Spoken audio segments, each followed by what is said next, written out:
are locked in. Oh, welcome, welcome. All right. Those that watch this later, thank you for watching. It's gonna be a chill stream. I'm gonna play a bunch of different games. Chat. Where's catch up the game. There's a couple DLCs and things that I haven't finished. I want to try get done for the end of December. I like to really, you know, maximize my experience. Fully finished game where I can judge them and give them a score or something like that.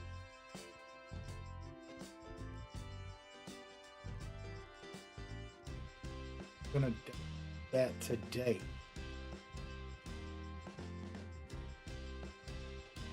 That's all that's going down.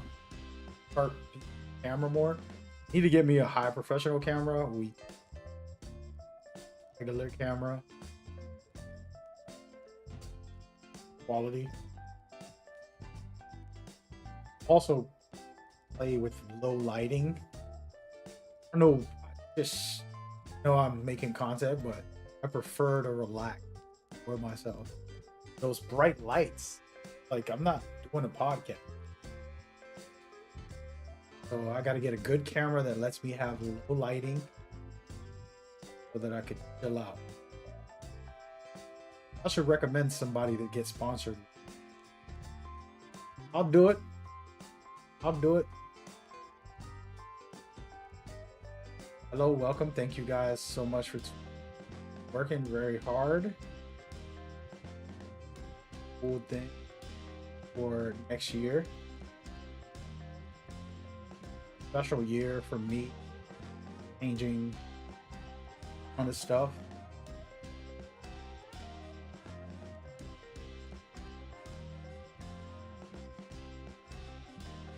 Pretty excited. But don't worry. I'm gonna still go at it. Still game up. Still vibe out.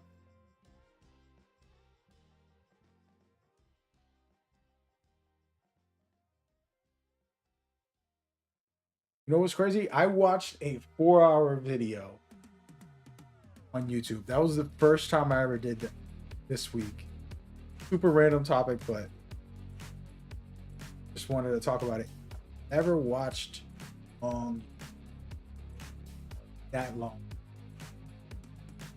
Watching a video game. I wanted to see player obscure instead of me playing it, just looking at the cutscene. Experiencing it again, but visually just like really embracing it. So good. Absolutely phenomenal job by that studio. I think they're gonna win a lot of awards. They already have, probably. So yeah. The thing with that game is I just can't do it. I can't do turn-based games. If it isn't strategic, like very there's certain turn-based games where they like make you position your character. I like that. Where you gotta like put them in the right spots and counter attack. And, you know, like XCOM Part 2, that's the only one that I ever got into. The turn-based game. I never even played the whole thing, but I kind of like that concept.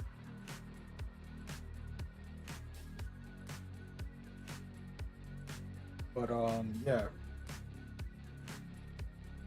I'm gonna play some video games, but right now I'm setting up thumbnails and all that. Work night. Double dipping.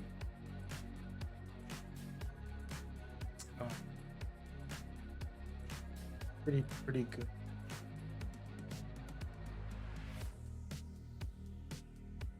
By the way, those on these platforms that want me to play just one game, not happening, man. Sorry. It can happen. I either have to make a lot of money or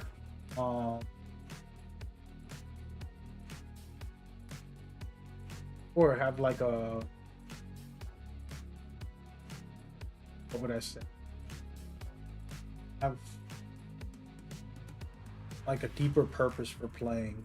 I'm not playing for trying to be the best player for anymore in any game.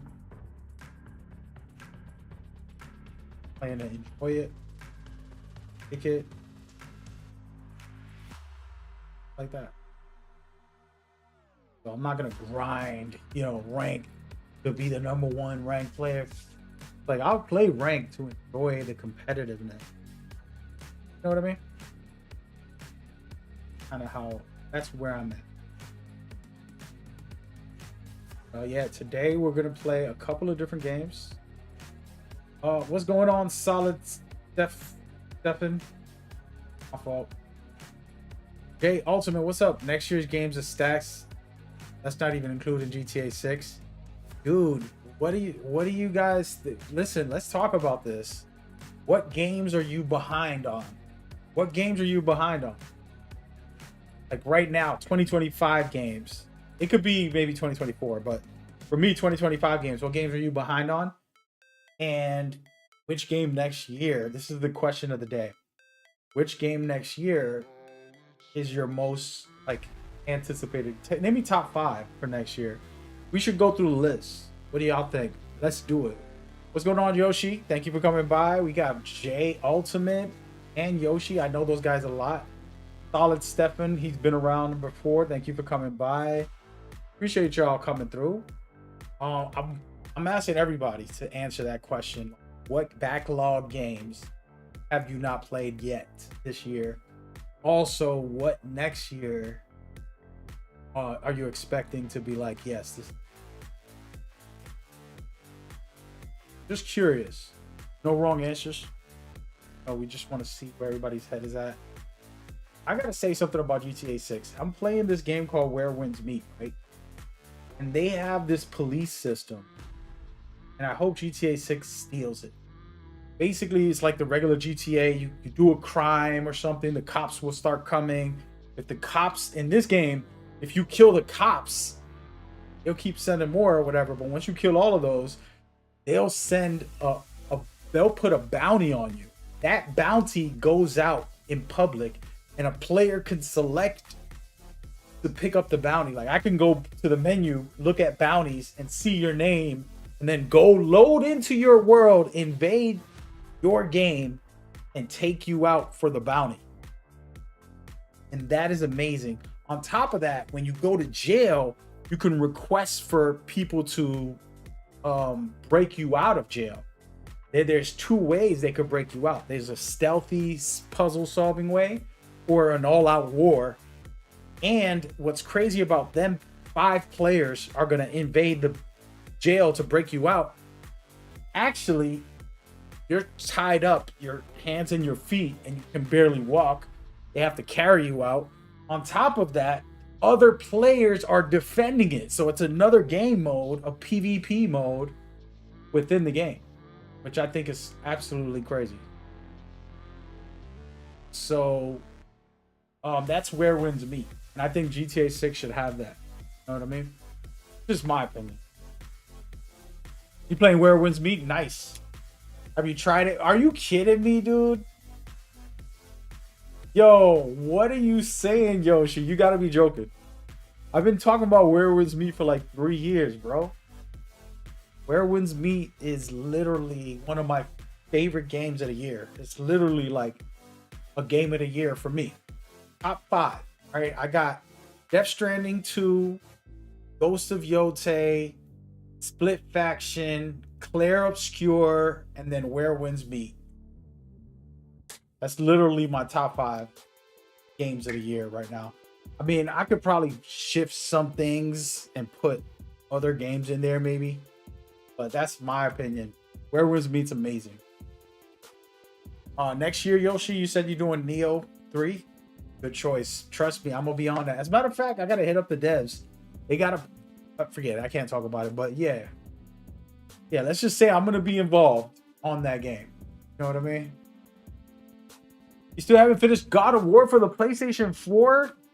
Geno Fox, what are you doing? What are you doing? Yeah, we gotta ban this guy. Can somebody ban this guy, Gino Fox? That game is so beautiful. I'll say this about that game. Like, my son at that time and me weren't really in the best positions, but he didn't realize like that game was helping me heal.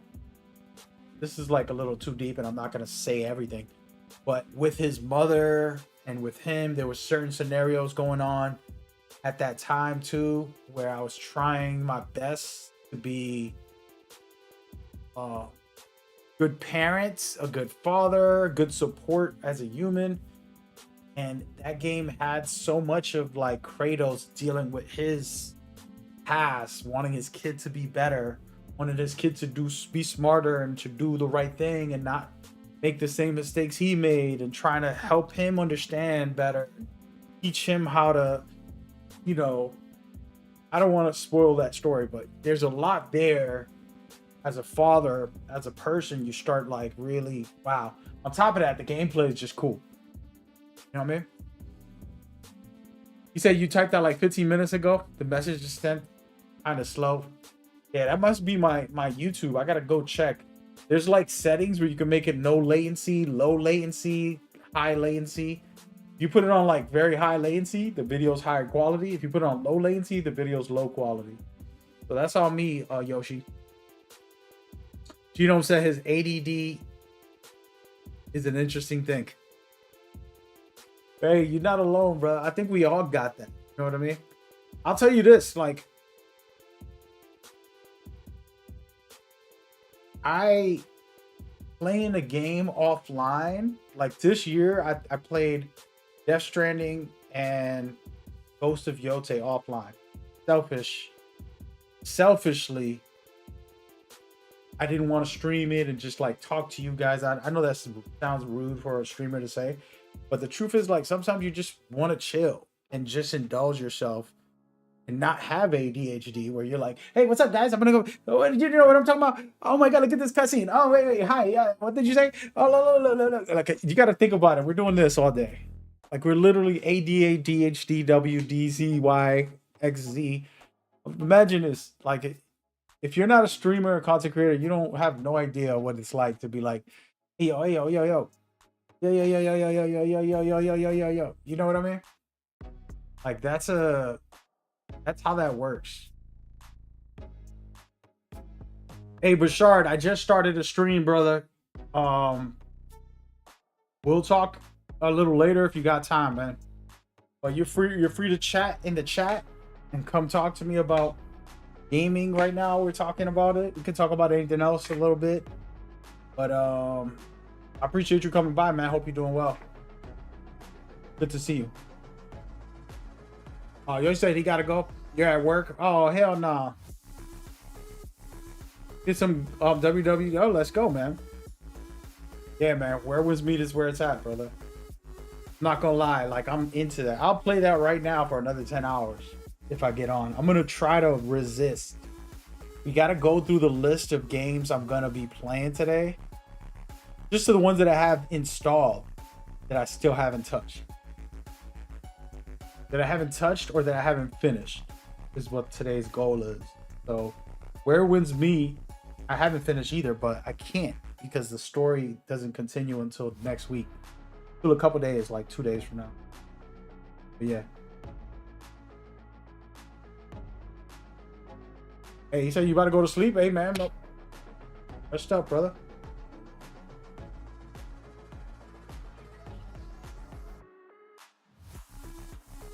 Whoa.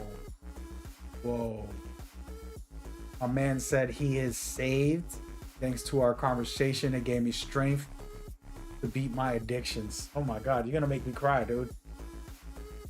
First of all, we all have addictions. You know, it could be video games. It could be porno, could be freaking sex. You know, I had that problem. That was one of my biggest addictions, was women. Like, I just had to have it every day, all day. Crazy, man. And, you know, food, drinks, not. We all have addictions. People want to get mad at somebody that might have like a drug addiction, but it's like, dude, your addiction is just as bad. If you're overeating and you're eating junk food, no healthy food at all, that's just as bad as all the other addictions. We're all humans. And we gotta be better within ourselves to break free from those prisons that we create. You know, whatever prison it is. It could be that you obsessively watch YouTube all day. You're on my stream and spend 10 hours on my stream, and then you spend another 6 hours watching like video clips, 60-second shorts, and you're just scrolling, fall asleep with your phone like this, scrolling through it. You know what I mean? Like, we're human. We're human. And those are us chasing fulfillment that only God could fulfill. All these things that we want, that we create sessions over, only God can truly fulfill us. And we just sitting here using all these tools to substitute and distract us. But yeah. You said you was enjoying the hell out of it for a while. You've confused why you stopped playing. Sometimes, you know what it is, bro? Yeah, exactly what you just said. Family life, just random stuff happens, and then you never get to that one game that you're like, damn, that was such a special game. Why did I give it up? So I feel you, Genome. My thing with that is, like right now, I'm gonna try and play a couple things and look back and say, what haven't I played? I was trying to finish or get started on, let's say. Yeah. Bouchard said his addiction was women. I feel you. And he was thirsty. Not drinking from the fountain of life. That's deep. For those that don't know, me and Bouchard had a deep conversation the other day on stream where he shared his enlightenment, finding his way, finding his truth, finding life. And he shared his experiences on stream. Like literally, he came into a Discord chat and we talked about it. And I just shared, the fact that everybody here is from a different culture, different backgrounds, different lifestyles, different educations and all of those things. So we can't vocalize the same. Everything I'm expressing will be different than you. And we might disagree, and we might agree, but we might not understand each other sometimes. Sometimes, like, you hear somebody, one of these type of streams, I'm not the person to go to, right? You have to go to yourself and with people you love, and then people that have expertise on certain topics, whether it's science or this or that. And when it comes to life, we're sharing that. Because there's no one answer for everybody except finding your truth, finding the way, finding life, which is through God. And that was what our conversation was. Pretty deep. Sharing that. So I appreciate you sharing all that, bro. You said found your purpose. That's beautiful. Appreciate it, man. Really do. It's a meaningful thing to hear somebody in the chat just kind of talk about their journey. I have my journey. I'm still working on it. You know what I mean? I went through a heartbreak.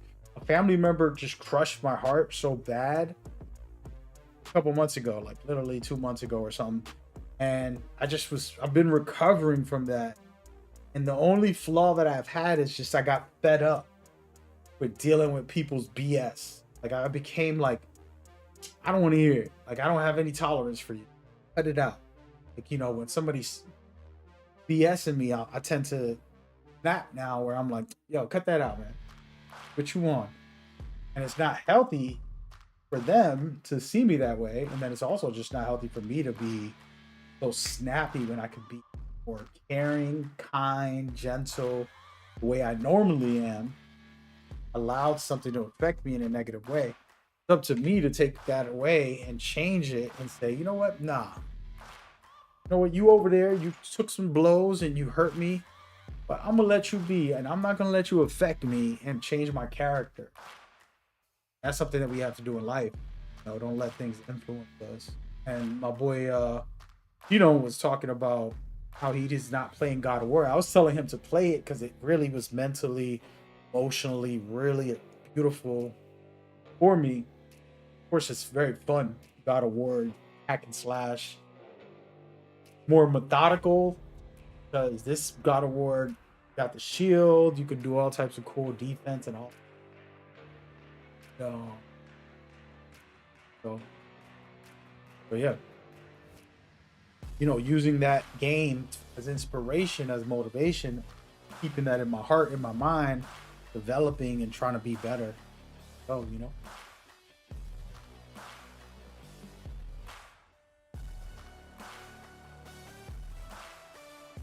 crazy how you look at the world life now. I got you. He said, "Turn the other cheek." I feel you, dog. It's not even like that. It's more like, you like. This is probably a little too much to talk about in one stream about my personal life, but I've been very, like, I would rather you assume everything about me than me to correct you and be like, no. Even if you're close to me, it's like, assume what you want. I'm not going to correct it. I'm not going to advertise this or that. And it's a bad quality. I think I need to be more vocal and like, yo, this is what it really is. This is what's really going on. I got to cut that out. That's what a lesson I learned from the situation of having my heart broken from a loved one. Not from a female, by the way. This is literally a family matter. No female broke my heart ever. I don't really feel like, maybe there was one female. I got to think about this. That's a whole nother topic. Have a female ever broke my heart? I honestly,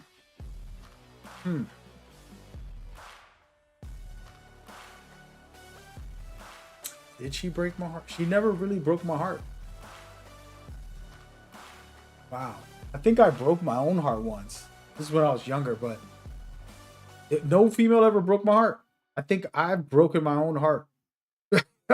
That's bad, huh? That's crazy. He said, "Thank you for being you." Honestly, a lighthouse for some people. Listen, brother, that is a powerful thing to say. Can't take no credit. I'm just as human as you guys, just as broken, just as stressed or depressed or tired at times, just as, thirsty, like you were saying, just as whatever word you want to use. I've been that. I've been there. I'm gonna be there tomorrow, next day, or whatever day it is. I'm just as human as the rest of them. And I could appreciate the words, but you got to remember, like, we're all in the same experience of life, right? Like, we're sharing this life. And if I could share mine, and then you could say, damn, I went through that when I was a kid too. We both have something to connect with. That's beautiful. But never look at anyone else, like they're something, because you're going to be highly disappointed. Only God is the true person to trust, the true person to depend on and to look up to. The rest of us are just, humbly experiencing life together, as a family of humanity, Somebody told you look like The Weeknd. Yeah, dog. I've heard that a lot. At first, I didn't like it, but now that I'm getting old, I'm like, yeah, I'm down with it, bro. It is what it is. You know what I mean? I'll take it. I'll be The Weeknd. I'll be The Weeknd, though. Get me on that stage, man. The thing is, I could rap. I can't sing like him. I could rap better than him. He can't rap. But I'll rap. You know what I'm saying? I'll drop a little melody, But yeah, man. But yeah, and Bashard, and this is kind of personal, guys, but everybody else, there's a bunch of different channels I'm on different YouTube, so I appreciate you guys. I'm talking to somebody on different YouTube. I'm not ignoring you. The thing with Bashard, with women, I can tell you this, man, like, my struggle was because of some like, I had 2 kids. After my second kid, when you leave and you're not with your kids, there's such a heavy heartbreak and devastation that you go through, missing them, want to be with them every day, all day, going through this crazy depression, emotional struggle because you only seeing them on the weekends, and you come by on a Wednesday and you take them to school in the morning, and you're doing all the stuff you're trying, but you know that you're missing that one day or that other day, and it starts weighing on you. And for me, that pain I substituted with women at that time, and I was in my 20s. And so now I'm like hanging around women and trying to fulfill my sadness and emptiness for missing the kids or wanting to be with them all day with women. And I didn't know that at that time. I'm a young kid. I'm a 20-year-old, don't know nobody's telling me, nobody's teaching me these things. Later in life, I got older, started realizing like, hey man, stop trying to fulfill yourself with all this nonsense. Could have been drugs, could have been, other stuff that just so happened to be party life with women, and and I didn't do anything wrong per se, like what a typical person would be like, oh, he was like single, messing around every, having a girl here and there, whatever, typical 20-year-old behavior. But I started looking at it when I turned 30. I was like, these poor women, like some of them really want something. Others are also lost in the sauce trying to just have a good night. And what are you giving them and what are you getting out of this? Like useless time in these male fantasies that we have, right? Like, oh, I got that. Oh yeah, she fine. And but what are you getting? And it really revolutionized my way of thinking. Because it's like, why am I taking her time, her body, her energy, also giving mine to somebody who I'm not going to go deep with, have anything with? You get what I mean? It's very difficult because lust is lust. But anyways, my advice to you in that type of story, in that conversation as you go, is learn to realize like there comes an age, get older, like I'm not just gonna fool around. It's like, you know what? I'm giving you my time because you're valuable and I'm valuable. Let's share it, let's enjoy it and cherish this a little deeper, more meaningful, purposeful togetherness. Now, that doesn't mean you're gonna marry that girl specifically, but the intentions of having meaningfulness just as important. It's a beautiful thing, and it also lets you center yourself in your life as you become so mature and you're focusing on you now, focusing on your career, and she's right there with you. She's going with you. She's willing to go to sleep early, have some fun and then go to sleep early so you could go to work or go, save up a couple bucks so that we could buy the mansion we want to get, buy the, and now she's riding for you. She's making your sandwiches. But she's like, I want him not to think about this stuff. I don't want him to stress about a meal when he's going to work or when he's doing this. Let me work with him. And then you're doing the same for her. You're trying to keep this beautiful flow rather than I went out, tonight, went to the club, met some girl, came home, she smashed, got her a quick breakfast and sent her on an Uber. And then the next day I'm doing the same type of thing. And now I'm creating an unhealthy life. I'm staying up till 5 a.m. for no reason. I got to go to work at 6 or 7 or 8. My brain isn't fully capable. I'm not going to make my millions of dollars because I'm so busy goofing off like a madman. So my priorities are messed up. Sure, I'm messing around with a lot of women. I'm becoming this fantasy guy that you're thinking of. But where's my priority? When I can have someone stable who's like, hey, you want to smash? You want to go freaky? Let's do some freaky. Go to bed early anyways. You're still doing the freaky stuff, But you're going to bed early, you're going to work at your peak, you're making millions, you're doing beautiful things, you're traveling the world, you know what I mean? That is way more beneficial than to have yourself, one nighters. Because psychologically, the actual psychological elements is that it turns you into a narcissist if you are only with living the, smash fest life. I'm this different person, not even loving yourself.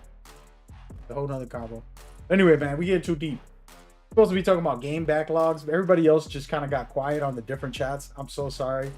Bashard and me were talking about this the other day, and he was confessing some stuff about his type of lifestyle, and I'm just giving my advice, sharing my experience, some of the stuff I went through personally, like literally hands-on when I was younger. And it's evidence, man. Like, how could I put it? I would have to go through a whole thing to give y'all like my life story, but those journeys, learning all that I just shared, wasn't just me sharing an advice. I went through some of that. I went through those different stages and broke free from it. Started valuing myself, valuing women in a different way, becoming mature enough to realize, like, it's very healthy to be in relationships, not for the person you're with or society, but internally you become better. You know what I mean? Yeah. G-Dome Fox, he said, we're silent, but we want to hear you out, bro. Got you. Yeah, no, it's a young 25-year-old gentleman who's he's on a different channel, but he's been talking about his life and different things that he's caught up in. I'm talking about my life right now, sharing the things I was doing, the way I was being, and how I started seeing it and revealing it. I even had psychologists and therapists. I used to go to these conferences and talk with them. There'll be like a whole conference of therapists or psychologists. I'll just sit down. Hey, can I get you some dinner? Can we go for some lunch or something? I offer them lunch and just pick their brains on this stuff and kind of get the psychological aspect. And one of the heaviest things I heard, this was after I already learned, right? So in recent years, they've been telling me this, but I'm asking just to get the research. And they explain that like a single guy who's a player for 10, 20 years, just a straight player, he becomes narcissistic. He becomes like, there's behaviors that start happening to his mind and his body, and he starts seeing things a certain way and behaving a certain way. And there's some unhealthiness that happens to the mental and emotional side of a human trying to be a player. And I was like, that's beautiful, because I'm just explaining it to them while we're having a lunch. And it wasn't like that we were in a therapy session, we were just talking. I was like, yeah, when I was in my 20s, I was kind of in that place where I had my 2 kids. After that, I didn't want to settle down. My heart was too, just like devastated that I don't have my kids. And why would I want to try to start with someone else? And I'm still healing from that, to be real with y'all. I'm still healing from, like, a lot of men won't talk about the separation of their kids. It's like, yeah, well, women and like, oh, they get to stay with the kids. It's like, okay, well, the guy is gonna suffer. There's no like, oh, the guy is fine. He don't have the kids. He's gonna go be a player. It's like, yeah, that's not a good thing. he's just trying to substitute or distract himself from his pain, from his sadness. You know what I mean? That's what I was doing at that time in my 20s. I had my first kid at 18, and second kid around 21. So then imagine right after that, you end up splitting up from the mother, and then you have to deal with like not being with the kids every day. That's a tough thing. I couldn't explain it to you guys. It's tough. But yeah, sometimes you'll substitute it. Some people do drugs, some people do this, some people do that. For me, I wasn't a drug guy. I mean, I had drinks like a weekend, and I would smoke some weed. It wasn't like regular, daily or anything. And was more social, but I was around a lot of women, and so that everything I just explained was the arc of learning myself, going through those self-healing, and then seeing like, yo, what are you doing? Why are you out here jumping around? Why you ain't having meaningfulness or caring about these women in the way you should? Why are you being, self-reflecting? You turn 30 and you're like, you gotta cut this out, bro. You know what I mean? Like, doesn't mean I gotta go get involved and get married right away, but it also means I can't be on this. It's a beautiful journey, but it's a spiritual one because you start to value people better, value women better. Because you're not looking at them like, yo, let me see if I go get that. Like me right now, I go to the store. In the old days, I see a beautiful girl. This is the honest truth. And I would just go up to her, like automatically. In my 20s, hey, what's up? How you doing? Shake their hand. Name's Ralphie. What's your name? Just start saying stuff and just get into easy conversations consistently at all times. Everywhere I was going would do that. And wasn't okay, in my opinion, because it wasn't like I was doing it to build something. You get what I mean? So the humbling now, I go out, beautiful girl, good for her. Like, you know what I mean? I love women. I'm always gonna love women. Being single doesn't mean I gotta chase it all down.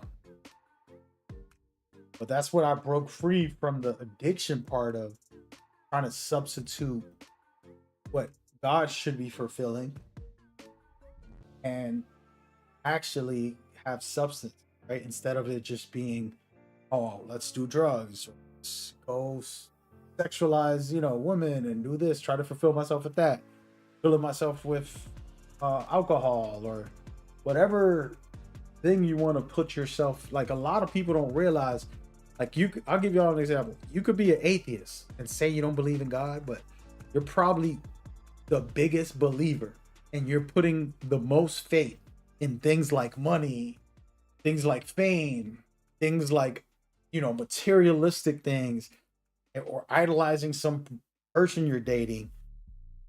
You are creating a God that isn't real. You're idolizing that God that isn't real to fulfill your own internal truths, instead of like, okay, let me not be a worshiper of money, worshiper of materialistic things, fame, or some celebrity or some whatever, you know what I mean?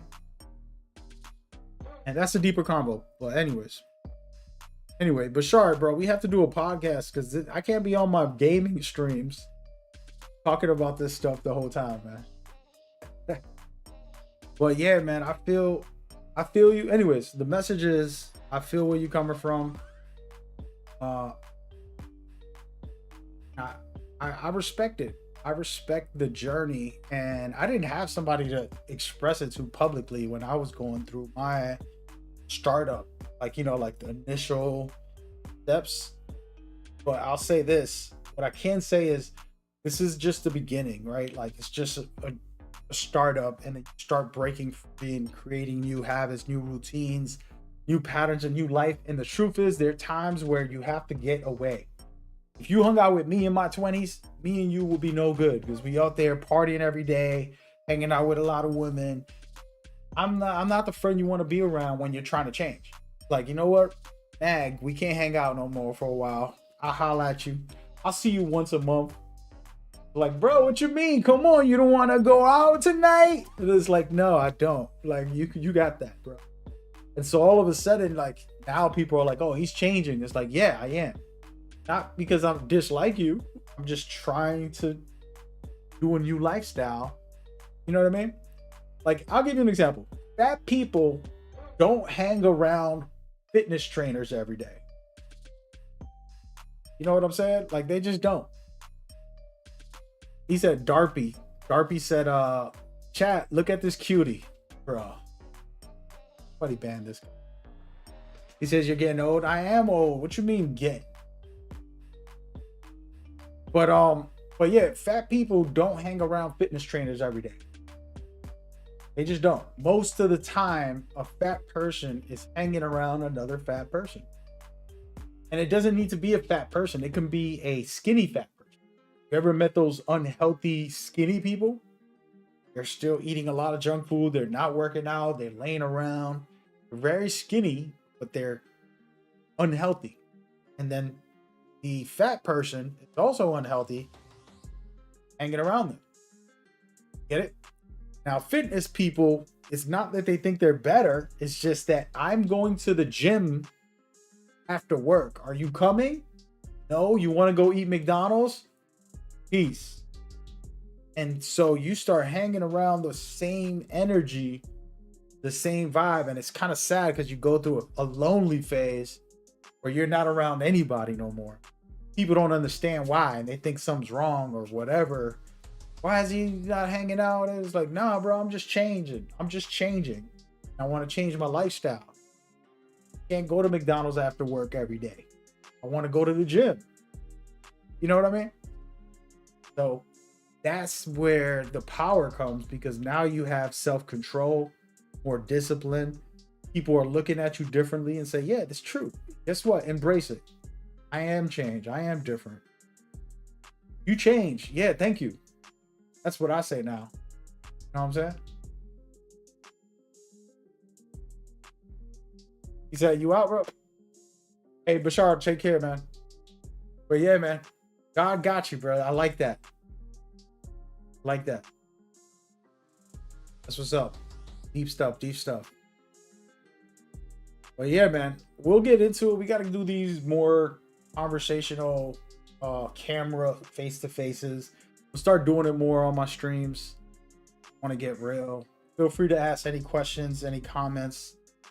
You could disagree with me and say something different. I'm not here to like sway my chat. You know how people kind of like follow along with their chat or try to stay in this, like, you're not agreeing with me, all of a sudden I'm going to ban you. That's not how I get down. Look at it like the conflict of disagreeing is healthy. Disagree. Tell me why. Explain what you feel. Let me see your views. Let me see if I change my views. I'll be happy with that. I'm not here to be right. Life is not a test. I'm not here to get everything right and be perfect and get 100% on my test and pass the class. I'm here to experience life. There will be somebody who can help me, correct me, and say, hey, that's not okay. This is what I think. Like, okay, tell me why. Help me out. Help me see what you mean. You know what I mean? But yeah. All right. We're going to talk about backlogs. I've been wanting to do this. It's been a weird year. We've been doing a lot of behind the scenes stuff. I haven't been playing as much on stream. This is a weird year. Not going to lie. So I've played a lot of video games. Don't get that twisted. But I missed out on some stuff. So yeah, we got to get into it. I pretty much hardly played Apex this year. Arc Raiders is amazing, by the way. Absolutely love it. We have to play Mirage and Shadows from Assassin's Creed. There's 2 DLCs, Chef's Kiss. So that's still in my blog. I got Astrobot. I haven't even turned this on. I got to turn this on. He said, the older I get, the less I care about what people think. I have my beautiful little family to go home to. I don't need your negativity. Amen. Amen. Listen, we're going to put that on tattoo on my forehead. But unfortunately, I don't live with my kids anymore. So my kids are grown. They're over 20 plus. They're not babies also. So, but yeah, you're right, Chief.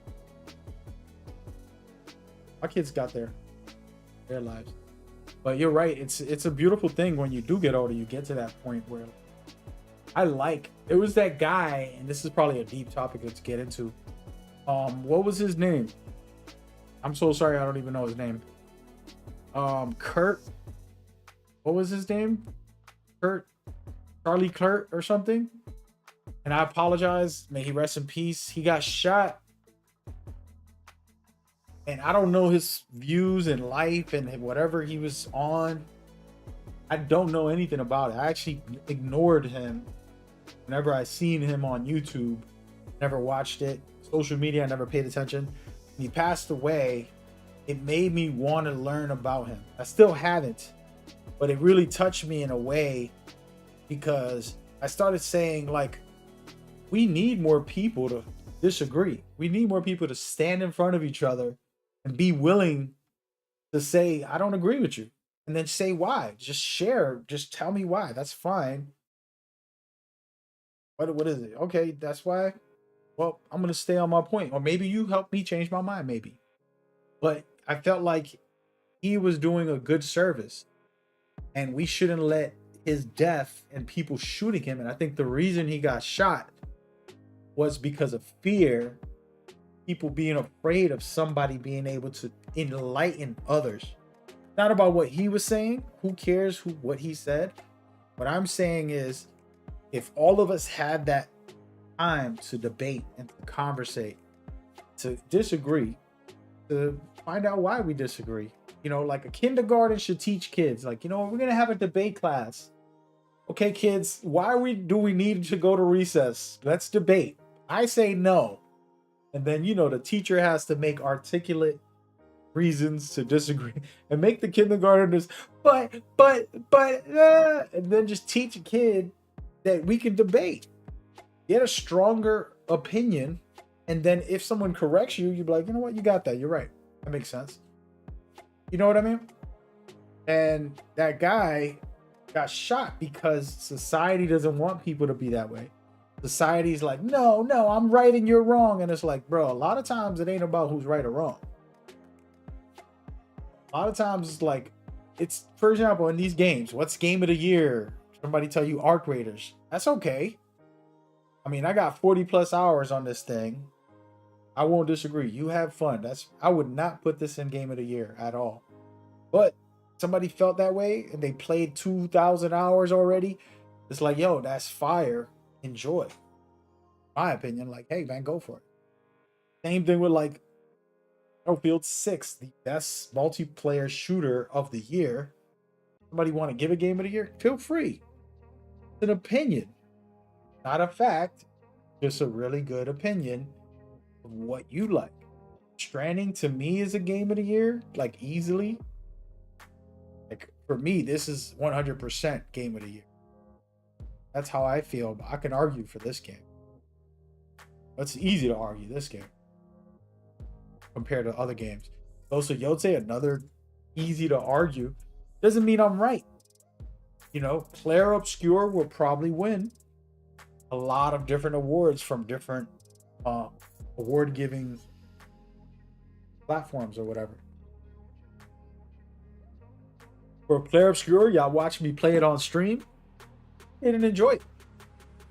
The gameplay, the cinematics, the presentation, the story. I was crying in the first 30 minutes of the game.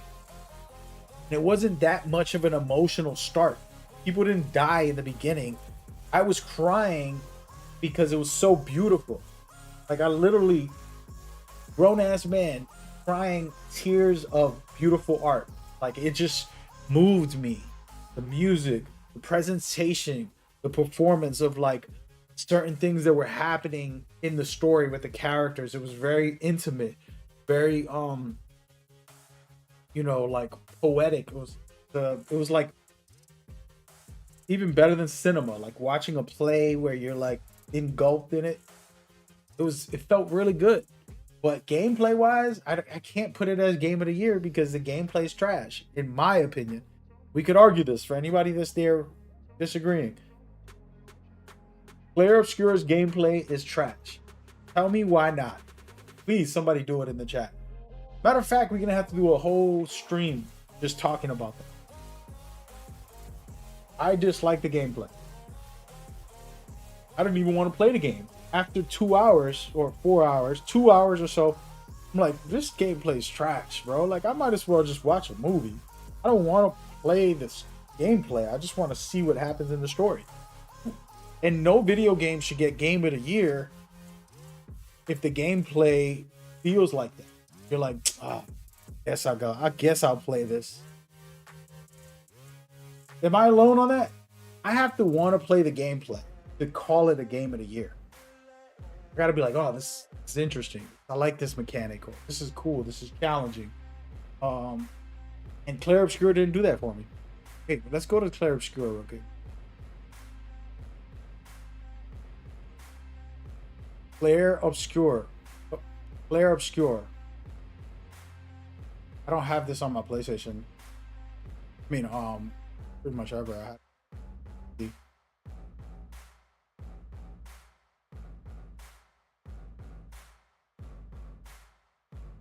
Trailer. Oh no, music on. But yeah, this was such a beautiful game. You know, very, very just intimate, just well art. Overall, just that's where I was crying right there. That sequence. That's the first 30 minutes of the game, and I was just like emotional. There was a moment where this is so beautiful. But just can't do it. Gameplay was just trash. Story's amazing. Cinematics, the music, presentation, environments look great. Just mechanically,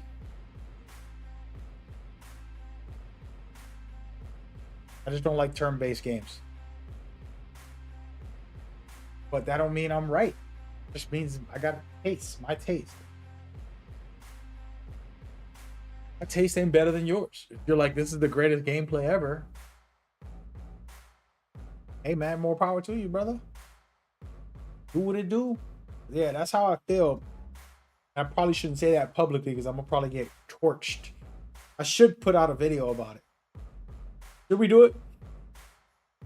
Do we record a video right now? Hold on. I'm gonna Google something.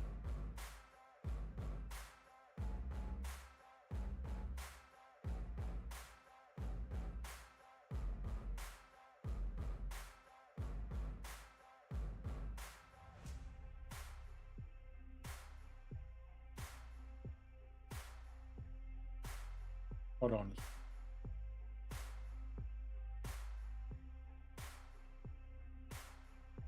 Trying to find something.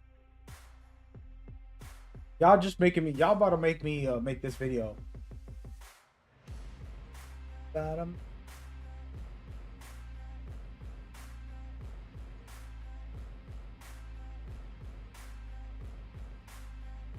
Did I make it?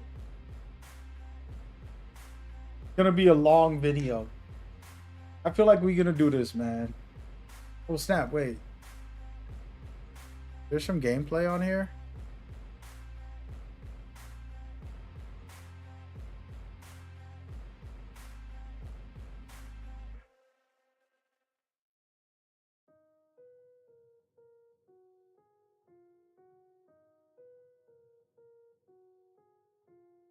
A lot. Hold on. I might make a video here, but I'm just trying to find.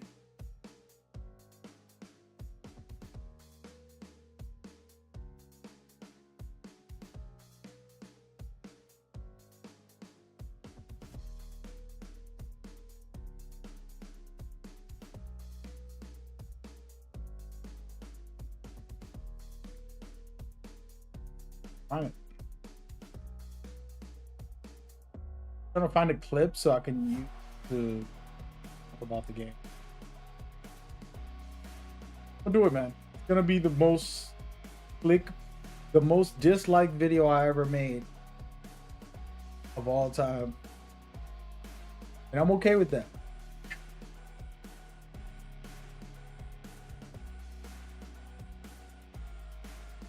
Okay with that. Need to find the beginning clip. I have a bunch of videos here, but ever.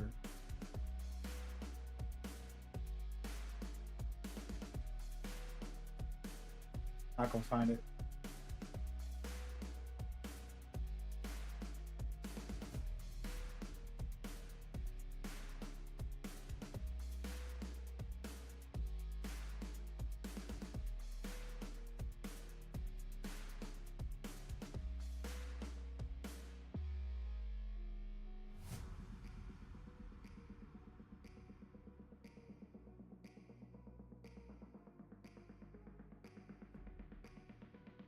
I didn't.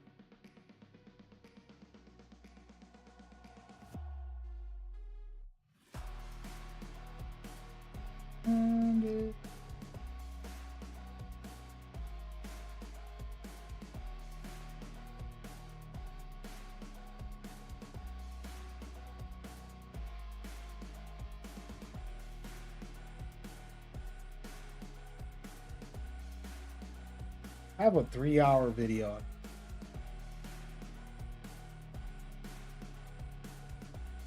No more video clips of this game. I don't even know if I should release the video. I want to make it anyways, just to make it. You guys can clip me and start a war. This is a long video to use.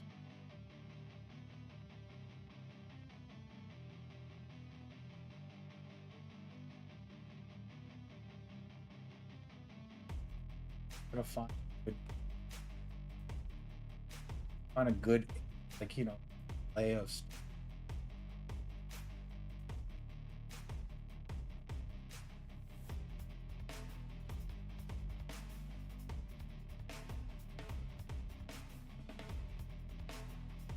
I might just put it up on social media and just get torched. Usually don't clickbait, but we don't have to clickbait today. Clickbait. Can't find a video.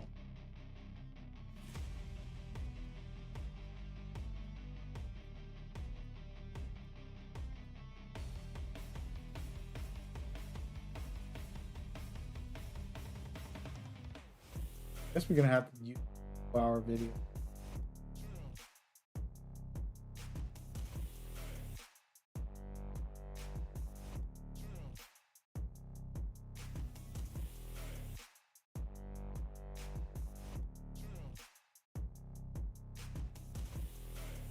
Guess we're gonna use it. It's gonna be a long video.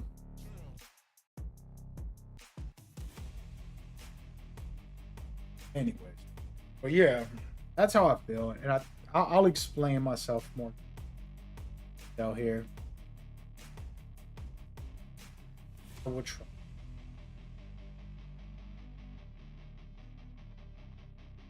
Probably a bad idea.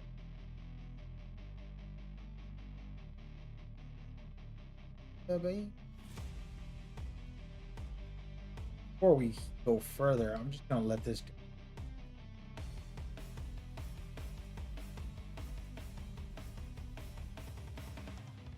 Gotta re-download myself.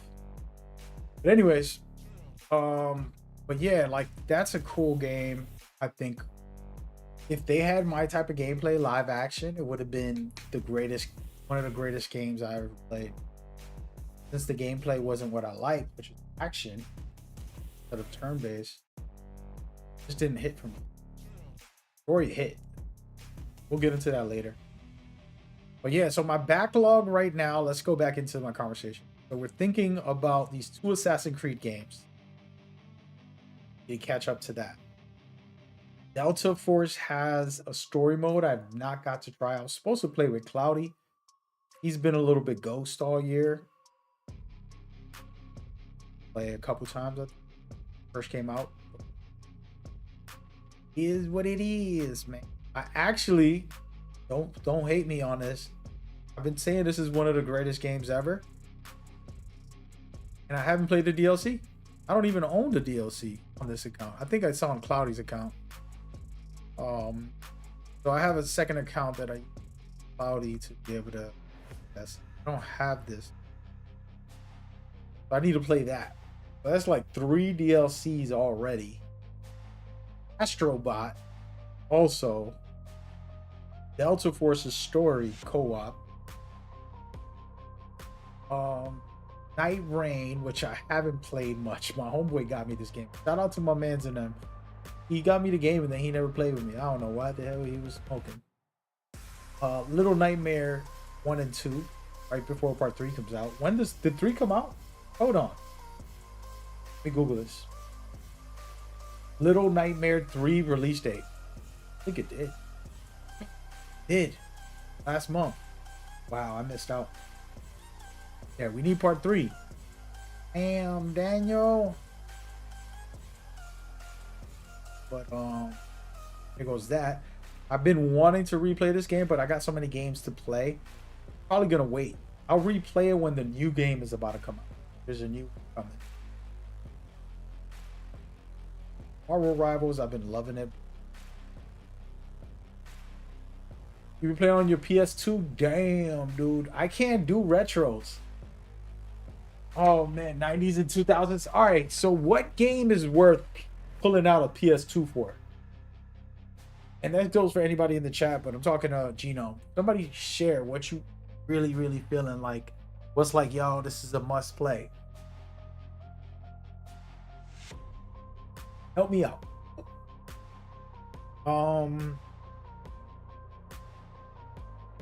Damn, another DLC. Prince of Persia has a cool DLC that I haven't got to touch. Remnant, there's a DLC that me and Claudia's supposed to play. I never got to play it because I was waiting for him. Ready or Not, I was into it. I didn't play a lot. Kind of crazy. Silent Hill 2 and F. Somebody want to get me Silent Hill F tonight?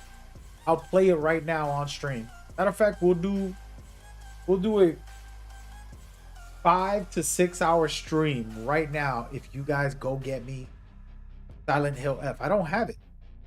I didn't ask Konami for it or nothing. Normally I hit them up and stuff, but did not bother. Get me Silent Hill F. I'll play it on stream right now. I was supposed to play part 2 before F comes out, and then I didn't even play that one. You know what's crazy? I've been playing this game for 3 years. I probably shouldn't talk about it too much. It's probably illegal. But I've been playing this for 3 years. I haven't played the release version. It's out on early access. Matter of fact, let's go in there real quick. I just want to see something. He said MGS1? Oh, Snake Eater? What you mean? We got the remake. We got... Why would you need a PS2 for? You could just go to look. You can go right here on my PlayStation 5 and play part 1, 2, and 3. You know, Phantom Pain and new remake. They have a lot of the Metal Gear games. I'm not gonna play this, by the way, because this is the official release. It's gonna put me through tutorials again, probably. I was playing all these tech test betas for 3 years, so it's like I already experienced almost the whole game. I do love this, by the way. I do love this. I believe this is the coolest skate game we had in years.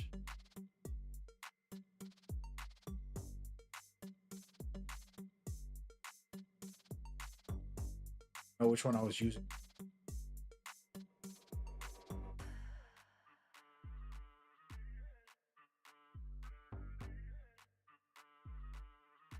We'll go with this. He said Crash Bandicoot. Got you. Are you making your kids play it? I'm not gonna let y'all hear all this. We're skipping it. And they gonna make me make a new character, bruh. They got a lot of new characters. Man, the game I played, not this good as far as custom. My guy's naked. Put some clothes on, bruh. And undertone now. Oh.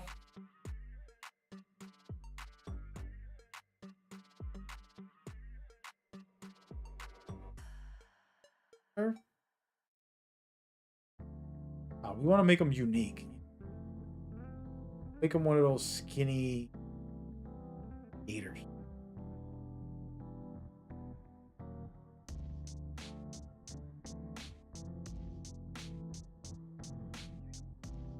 They got a lot more stuff in this one than in the original. He's more into Minecraft. Yeah, I got you. Yeah, I think, you know, I try to not push my son to play a game. When I was like, when he was growing up, I would always be like, you know, just play whatever he want and I'll play with him.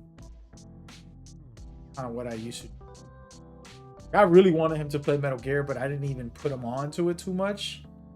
He played, what was it called? Ground Zeroes when it released. He was playing it like a horror game. He's like, it's too real, it's too real. And I'm like, it's not too real, it's just a game, don't worry. I was dying laughing the whole time. I remember that. That was a time. Oh my, God bless him. Bro, I don't know about these haircuts. Wait, there's more. There it goes. They got so many haircuts. I didn't play this. Are you serious? Yo, for the 3 years I played this game for EA, shout out to EA. I think it's legal for me to talk about it. They had like 3 or 4 haircuts. They didn't have anything. Now they got everything. Like this one better.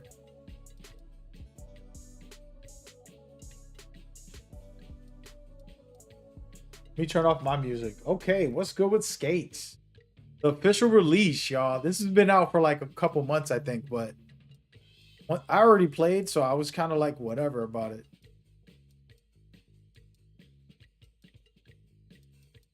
Is that it for color? I'm gonna put all white hair, man. What does this mean? Oh, like dark shades? Don't make him more like a white-haired old man. Yo, Tiger Woods was banging. Listen, you know what's crazy? The Tiger Woods game got me. Remember my shout out to my stepbrother. My sister was dating this guy when I was a kid. Got married and had kids with him. But when they were dating, he was a hardcore gamer and like comic book collector. The dude gave me comic books, sports cards, and he introduced me to a lot of games that I didn't know about. Like on the PC, he was playing the Tiger Woods, I believe, and he's the one that got Hitman. Was it him? I think it was him. He got Hitman. So that was the first time I seen it. I'm like, what the hell is this? And I loved it more than him. I had to steal it from him. I'm like, let me get that, bro. You don't play this like I play this. This is my game. You know what I mean? I'm like, this is my game, bro. He ended up giving it to me. Shout out to him, man. He was a good guy. But that was a crazy time because he was hardcore into gaming more than I was. I was busy in the streets. But you're making me go flashback on some of those games, PC games. There was another game, submarine game. I want to play it just for memories. It's a submarine game. It was like a interactive cinematic movie, like real life people acted something out, and then you had to decide the next, like thing that happens. What the heck?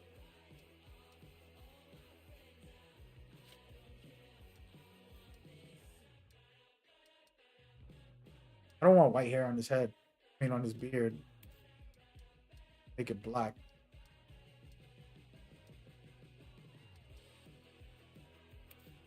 Go with that.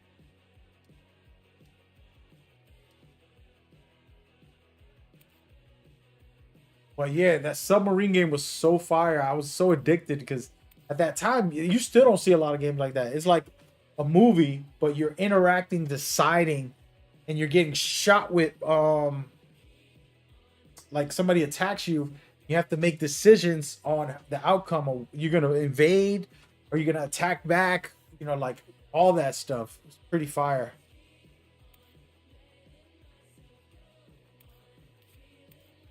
How do I?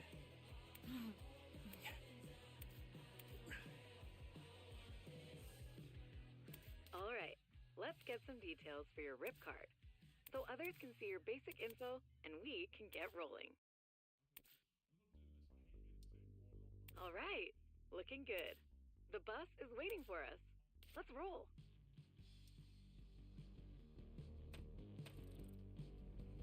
Yo, this is the first time playing the official game. Shh.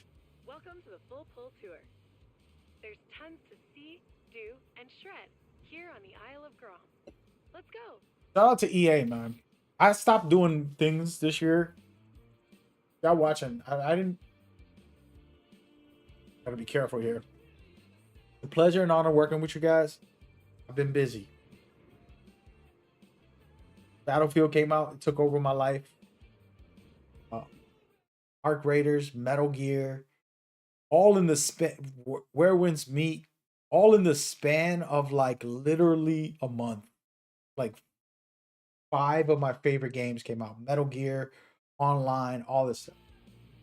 Not ignoring you guys.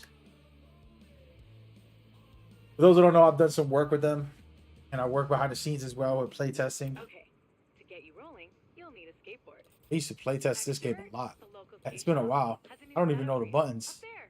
Come on. First 3 Hitmans. Yeah. First 3 Hitmans is fire. Yeah, that new James Bond's gonna be cooking. Those are my favorite. Like, those are my guys, man. I gotta give them credit. Grab my skateboard. I don't know how to grab it. Forgot. What button is it, man? Triangle, ain't it? Bro. Oh, I gotta go get one. So this hasn't really changed much. The open world, for those that don't know, you got like a whole open world thing. You could literally do anything. And this is a tutorial guide. It's my first time playing the official game. I literally played this for 3 years. There it On is. and off. Your very own board. Your key to the city. The most important tool for your time in sand van. This wooden toy is far from useless. It will unlock the full potential for fun anywhere you take it. You'll be flipping, grinding, carving, and hucking in no time.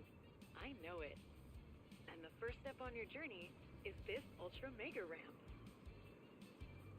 I know it looks gnarly, but trust me, you've got this. It all starts with a drop-in to a world of fun. Go!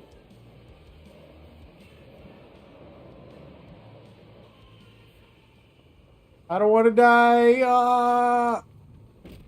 Too late. Survive the body hack. Nice. Local knowledge. I gotta play this more. I gotta play the original. I gotta play the full game because it's crazy. Whoa! The next part of the tour is about carving. It's improved so much. It's crazy. Let's roll. This course has been scientifically engineered to practice the art of the push, roll, and carve. Navigating your skate through. Could imagine if you guys were skate fans, how much you would love this. What's the reception on this? Is this getting good reviews and all that? And you'll be rolling properly. Anybody know?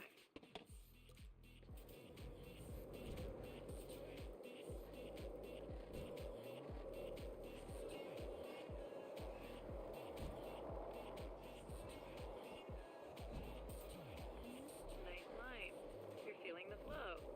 Keep it up. I want to try to do a trick, but it's been so long Indeed a proper carve. since I played. Verified success. Here we go. Hey, what a rookie.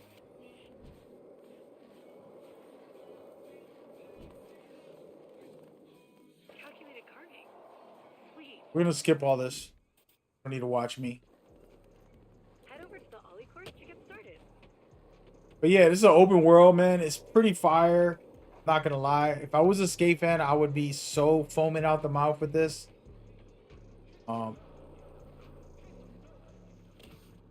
But I'm not gonna play it right now. We're gonna make this video. Y'all ready for a video? Player obscure video. You could agree to disagree. I'm so sorry if I offend you, but it's okay. I don't even care if I offend you. It ain't that deep. Yeah. Already? I'll turn my camera off too.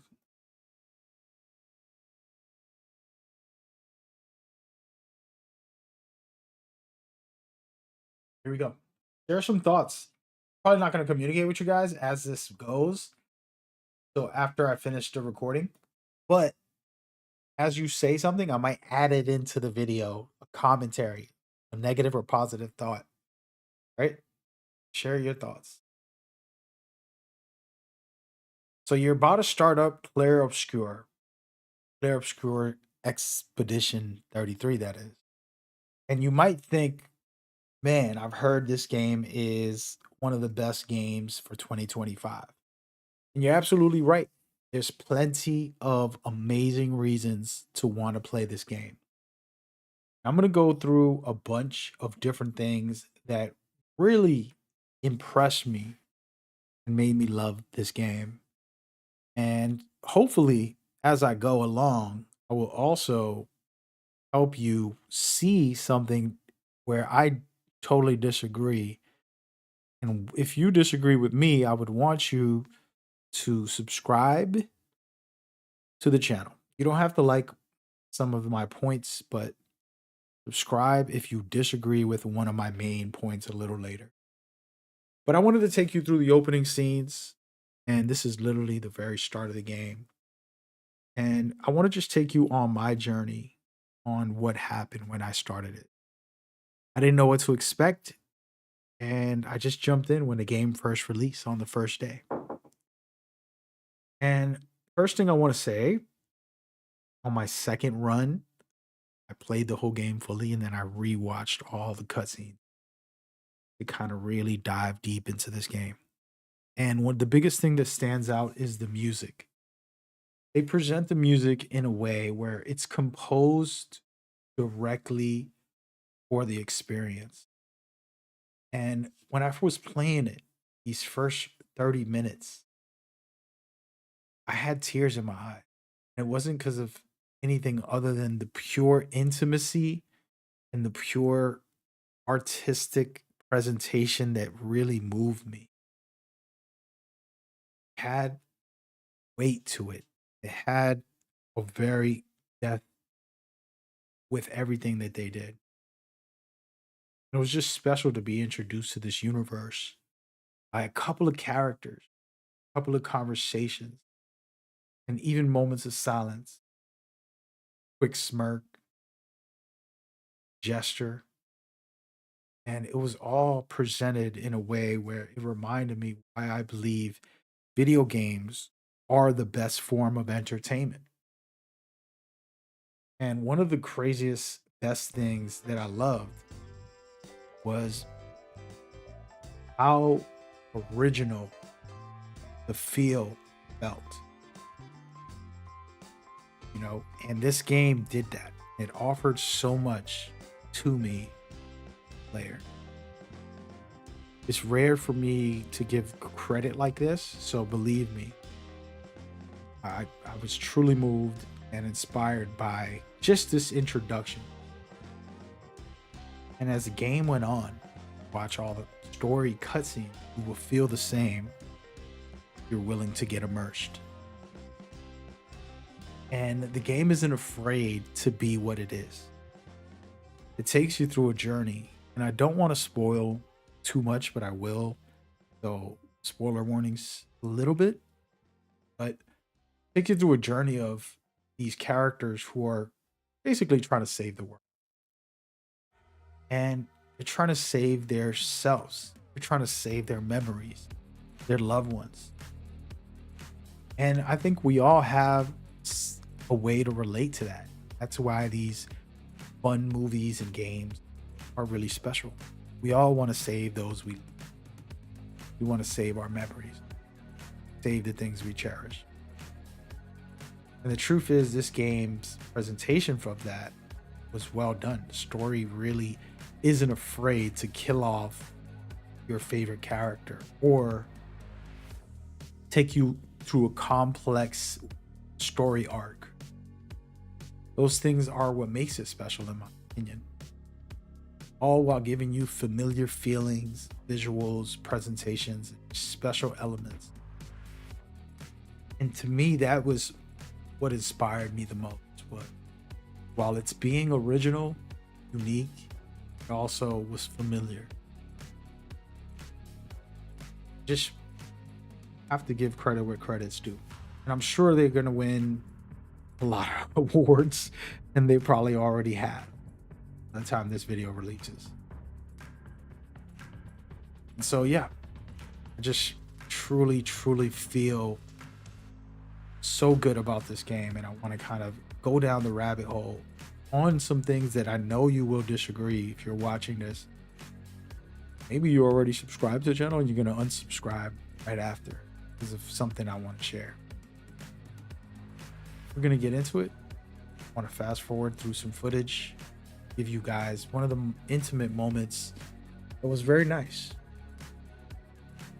People who used to date and the feeling of losing time. It's something that touches me personally deeply.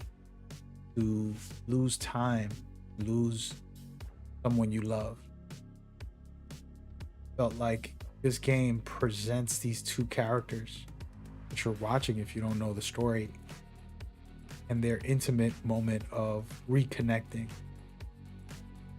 It's just really, really nice as you go through the introduction story. There's so many different things that end up happening later on, but this isn't a story breakdown or anything like that. It's actually the exact opposite, and the title and thumbnail most likely will have you wondering, what is he talking about? Well, everything I said is true. Everything I said is what I deeply feel about this game. I really do love the presentation. I think it's world class. The problem is, I absolutely despise the gameplay, and it just really threw me off, and I just didn't even want to finish. No matter how much I loved the main story elements, the presentation, the universe, characters, all of this right here that you're watching just really wasn't for me. After 3 hours of doing it, I just didn't feel happy with playing a video game. Like, you know what? They should just make a movie. And unfortunately, I know a lot of people will hate me for saying that, but that's honestly what I feel. And I feel like I want to express it. It's okay to disagree. It's okay not to feel the same. It's natural. It's okay to have what you like. Like live action games where I can make the inputs and have a split second to decide. It isn't a turn-based element. That's just me. And it's okay if you love turn-based games and you think this is the greatest game of all time. But I also would agree with you if that's what you felt. I look at video games much like I look at food. You like it spicy, someone else likes it sour, someone else wants sweet. And this is all correct. No wrong answers in any of it. And so for me, devastated by how much I enjoyed the presentation in the first couple hours, the gameplay started getting stagnant. I had to push through and even enjoy the story. And the story's so complex, it's my style of a full game. Fortunately, beautiful story and presentation isn't enough. Somebody like me. I don't have this as my game of the year winner. And unfortunately, I know a lot of people will give it the game of the year and it will win you awards. I would rightfully allow that. But it made me wonder, like, what makes a good game isn't a good game for everyone. And these presentations and these cutscenes and visuals, music, just the intimacy, just heart-wrenching, truly something special. And if only it fit my gameplay aspect well. So this is where, I think we have to be honest with ourselves. This video is not even about Claire Obscure. You have to be honest that, like, somebody else's choice of game of the year shouldn't be a drama show about, oh, I don't like that, it's not good, and people will cry about what their game is the best and which award show gave them an award or not. Truth is, it's okay. You can love what you love. No one can ever take that away from you. And other people can love what they love. No one can take that away. The reason I talk about taking it away, because in this game, you're dealing with a lot of loss. You're mourning. There's a lot of suffering. And this happens in real life. We have to be honest with that. We have to own that and embrace and cherish what we do have. And while I played through Clair Obscur and then I rewatched the cutscenes that took me 7 hours to rewatch every cutscene, I honestly cherish this game. I cherish gaming in a deeper way, outside of my own preference for the gameplay. I can appreciate this game. And I'm inspired and I'm motivated. Worked with a lot of companies and seen a lot of different type of games. This game has done something so beautiful. So yeah, let's honor that. Let's cherish that. Let's put a toast up to video game and the diversity and allow ourselves to just truly feel immersed in the moments when we find that game that fits for us. Whether it's your favorite style of story, whether you like the humor or dark stories, whether you prefer action games or turn-based games, hold on and cherish to the very last moment. That's what Clair Obscur Expedition 3030 did for me. It reminded me why we play games. And I hope it reminds you. If you don't play it, you feel like I feel the gameplay wasn't enough. Say, that gameplay is trash. I can say that and mean it. But millions probably enjoyed the gameplay and had a really good time as well. They got to cherish that part. I got to cherish the presentation, music, sound, the performances. Some of the most special things I've seen in gaming. And I hope there's more games like this, whether or not they're turn-based, something I would prefer not to see. Hope it keeps coming back and it doesn't fade like she does here. And if it does fade, please hold on to your games you love. That's today's message. Subscribe if you agree with the ending of my message at least. And I appreciate your time.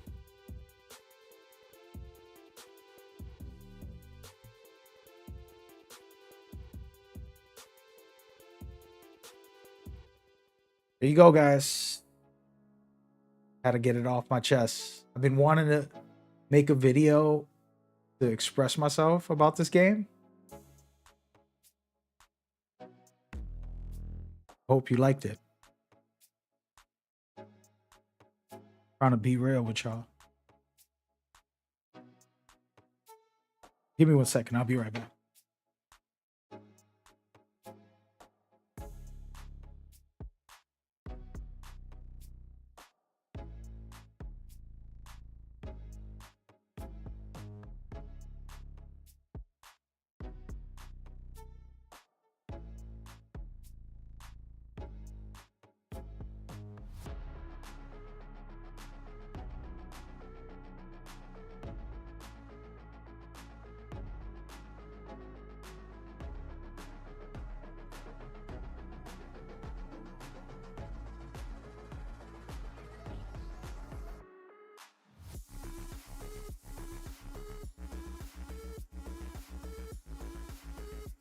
How you like that, guys? How you like that in the chat?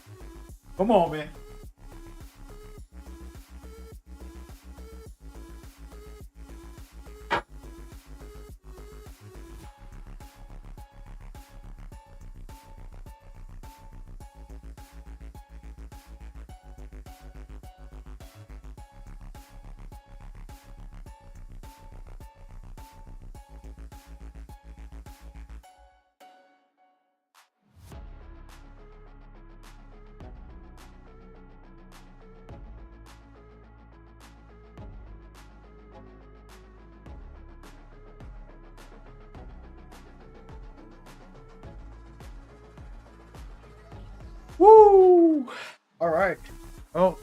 Got a little deep there, guys.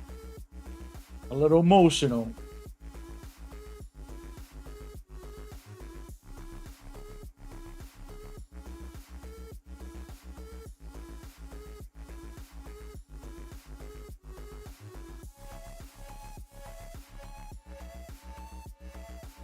All right, there we go. Ah. All right, I've been on for like an hour and a half. I haven't played one game now. What's going on? We're back. How you feel about that? I wasn't trying to put the game on. I was trying to do a video. I was trying to record a video for YouTube. Upload it later. Gator. All right. Well, yeah. What else did we miss? Hold on. We got to S, right?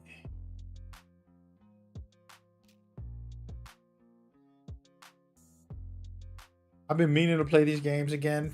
Finals, The First Descendant.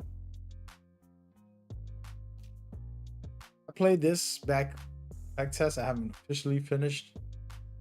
I haven't played the PlayStation version. Oh man, this has some amazing content. Yeah, pretty much. Yeah, I think that's. I wouldn't say that's. You see some. I got a wish list.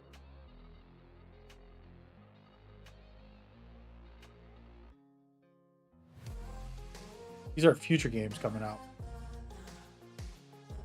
This. Why do I have this?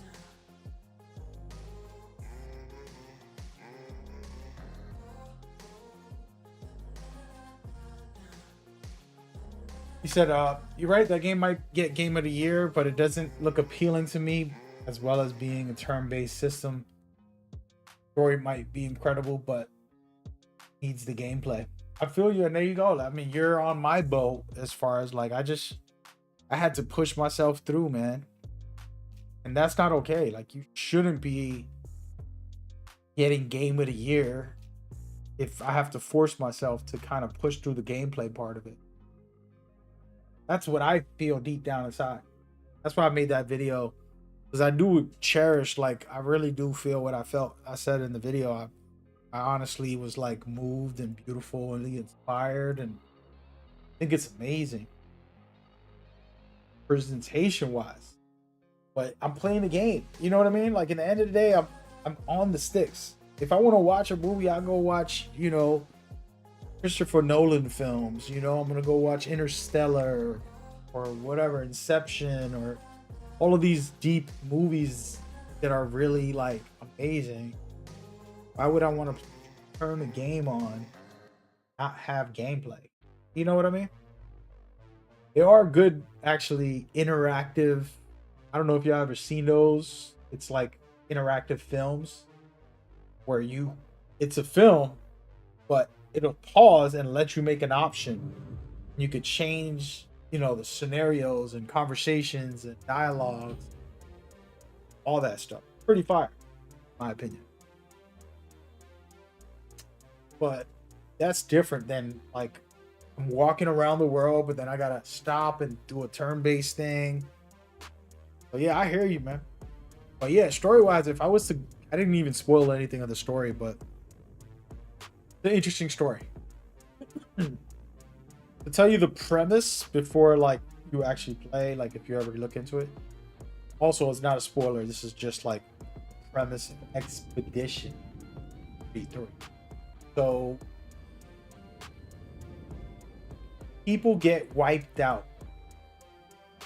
Like, imagine you live in a regular world and once a year, you know, New Year's, every single year, certain people will get wiped out.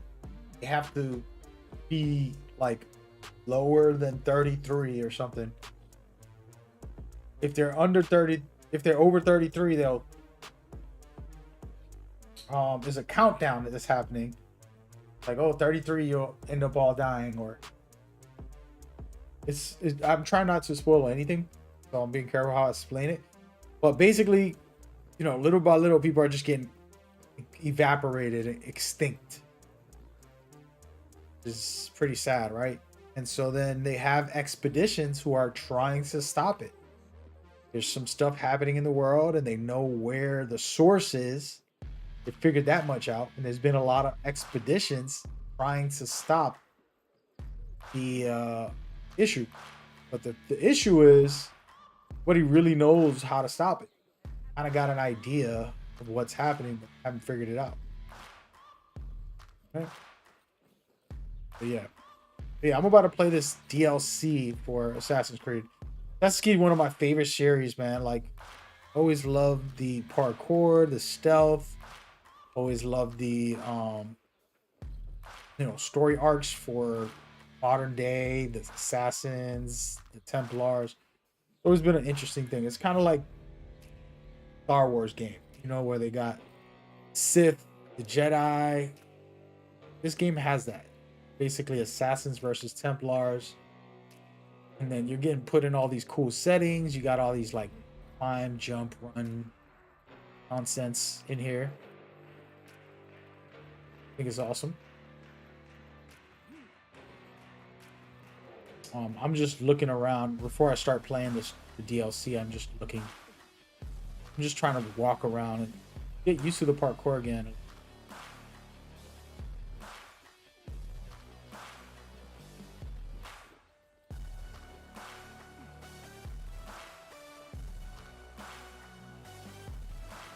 But yeah, man, I feel you. And like I said, I'm not trying to promote the game in a negative way or a positive way. I'm just giving my feel. And I think it depends on the person, man.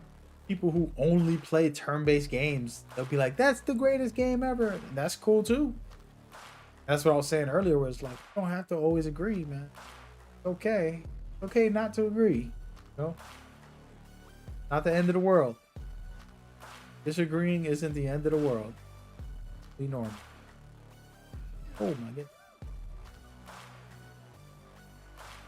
But yeah. So yeah, we about to play Assassin's Creed, man. We go play this in forever. That's why I'm jumping around, because I don't know where to go. I mean, I don't know how to move and how to beat. There's a new mission. See it to pop up on the screen somewhere.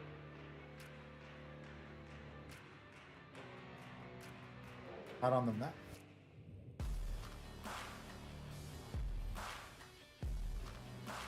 There it is. Oh. Wait, what? The Animus? Curious letter.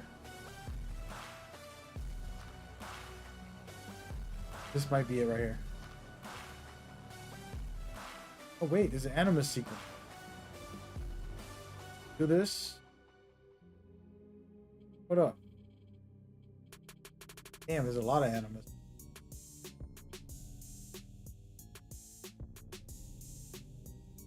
Fire. So I could replay missions. So the oldest Assassin's Creed games used to allow us to do this. They haven't done this in forever. Now they got it back. All right, so we're gonna go to wherever this main mission is that I just clicked on.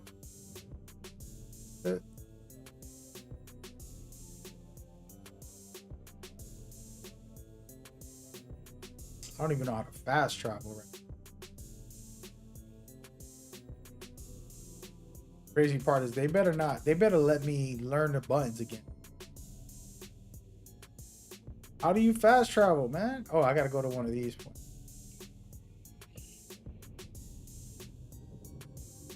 But yeah, I mean, we'll see. Clair Obscur, easily one of the best games of the year, in my opinion. But it was hard to play because I just got into turn-based game. I won't play that again. You know what I mean?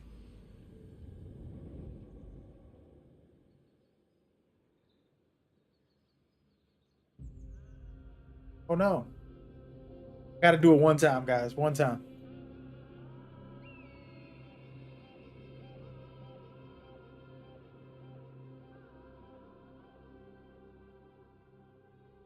I do want to record this as well because such a special game.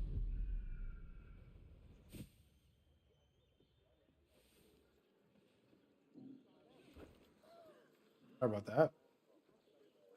All right, what's the buttons? Let me see some. This is to throw my tools. Okay.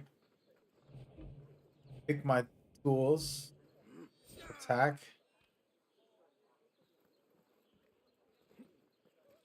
Dodge. Triangles to parry. Circles to crawl. Crouch. X is correct.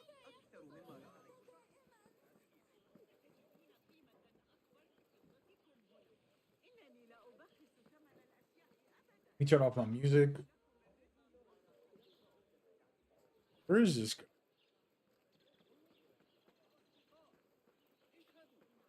Wish me luck, folks. First time playing this brand new DLC. It just came out. What's crazy is this might be the best DLC Assassin's Creed had in a while because they put the parkour like the old games. So it lets you jump manually. You can do back jumps, side ejects, all the types of cool stuff that we used to have. They took it out because they wanted the game to be like user friendly. But in reality, they made it dumbed down and parkour lasts 11 years. So now we got parkour where you can really go, jumping and flying and diving and doing crazy stuff. That's what you see me practicing right now, just to get used to it. But we're gonna go ahead and start up the story, and I play this whole DLC right now. Maybe. Hold on, let me introduce the video. We'll record it. All right, y'all. We're about to play Assassin's Creed Mirage, brand new DLC. I gotta say, it's gonna be a good one. Basim, finally. Have you missed me that much? I have something to show you. Where did you find this? A Bedouin merchant passed through, selling some items. Most stolen, I suspect. But this painting caught my eye. It reminded me of your brooch. Samara. Do you think your father painted it? He and I loved this house deeply. Where did the Bedouin find it? He said he bought the painting in Al-Ula from a notorious peddler of stolen goods. Al-Ula? When I was a boy, my father read me stories of that ancient land and its mysterious monuments. He said we would go there together when I was old enough to make the journey. I have not seen my father in many years. Not since the day he was exiled by the Khalifa. The day he left me behind. Sometimes the past chases us. Derwish, what if my father is still alive? I must go to Al-Ula. You will likely be crossing a desert to visit a grave. Still, I understand your need to make the journey. I know the place quite well, having previously traveled there on matters of commerce. You will accompany me then? Whatever you face, Basim, I will not let you do so alone. Now, are you ready to uncover the truth about your father?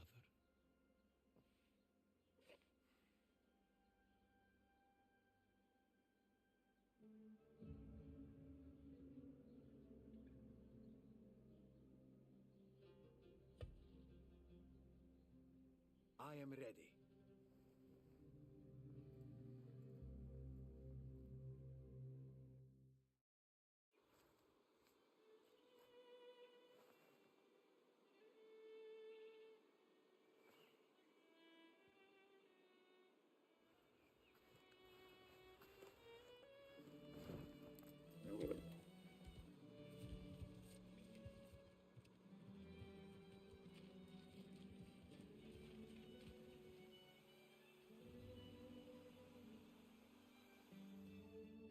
You gotta give it to this game. It's so beautiful.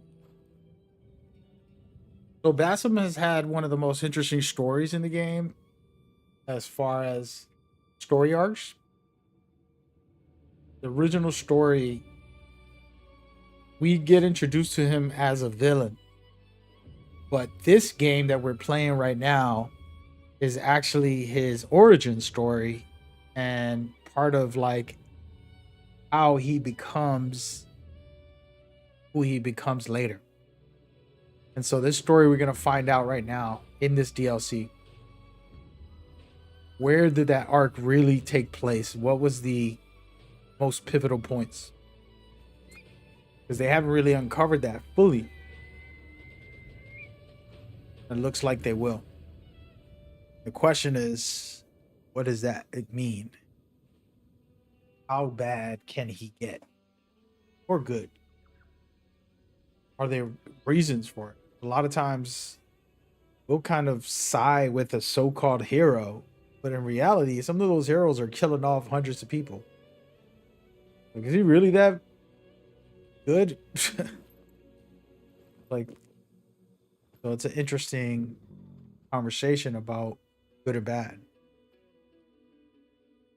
especially when you're following their storyline lives. I am not sure what scares me more, finding my father's resting place, or finding nothing at all. Remember, it is foolish to deny the past, yet also unwise to surrender to it. Better to face it, accept it, and move on. First, we go to the cemetery. If my father's grave truly lies there, I need to see it with my own eyes. It has been a long journey, person. Let us take the time to rest. We can go in the morning. You are right. Tomorrow shall yield its answers, whatever they may be.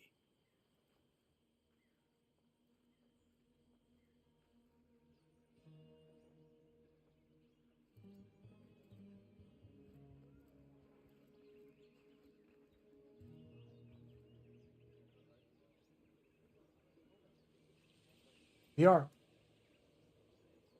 What's cool about this DLC is that it's actually free and it is in a new location. It's rare for a free DLC to be like a full brand new location with so much content. But here we are. And I'll be honest, the update allowed this game to be some of the traditional games, which I think is amazing. The actual parkour for this game has always had good game design parkour. Now they updated that parkour to make it even better. This we got a new weapon. By the way, I'm using these very futuristic weapons.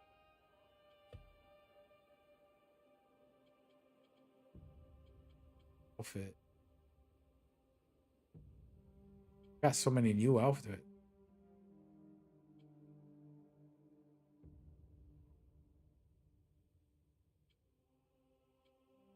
Should I wear?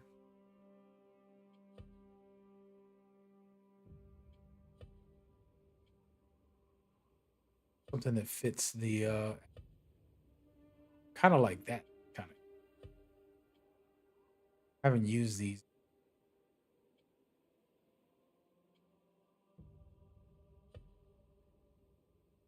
Something like that.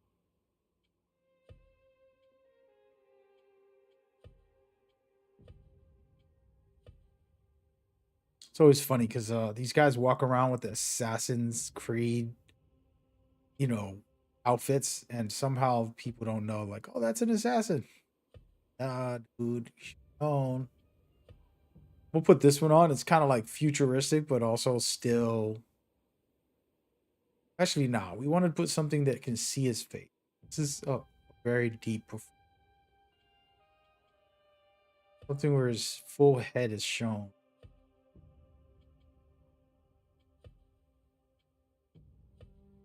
I'm gonna put a hoodie on though.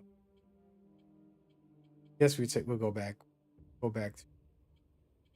I like this one a lot, but his face is mostly covered. We'll switch it up. I just wanted to put something on. It's been a while since I played. It's actually like a new game right now. Here or more.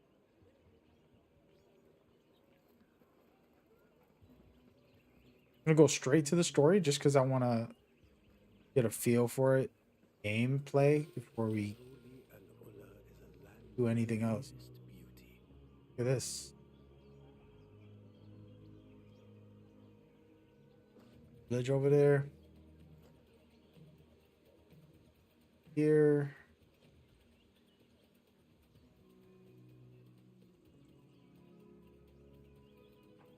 jump down. Yep. Yo, jump on this camel. Come on, baby.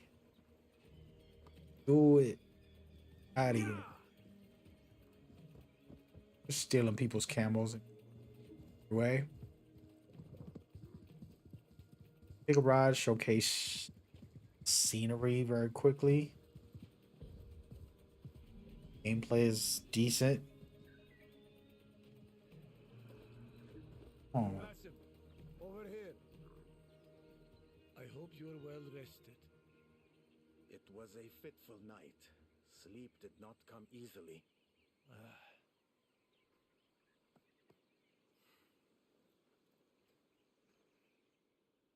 The moment of truth. Ishaq ibn Khalid. Let us look for a grave bearing his name. If he is here, our quest is done. And if he is not, there is still hope.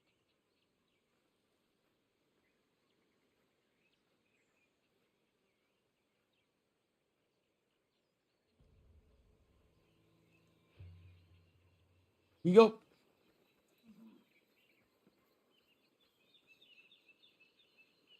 Ones who remain, if you guys don't know, so many spoilers. Like, first of all, we're gonna talk about the whole series. I'm not holding back. Um, there's the hidden ones, the ones who remain. You know, there's a lot of different things in the Assassin's Creed series. The Assassins and Templars are the most known, but the hidden ones are the originators. There's a whole like deep thing to get into throughout the years. Remember, this game takes on centuries of different periods of the iterations, the origins, the futuristic versions, and all different levels. You're literally there's a time. Like, I gotta check. I gotta Google that. I'll probably look it up right now. Let's go ahead and get into it. Jarir ibn Sulaym. This is not my father's final resting place.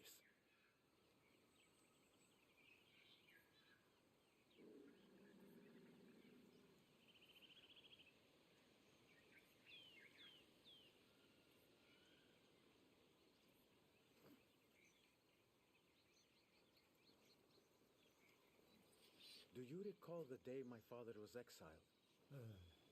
Your father was a good man, but also a proud one. When he was exiled, the burden of his shame was more than he could bear. So ashamed that he abandoned me.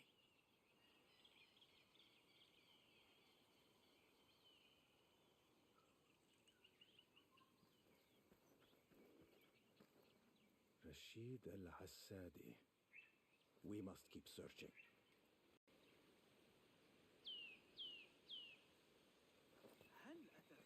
The day my father left me with you. That moment has stayed with me ever since.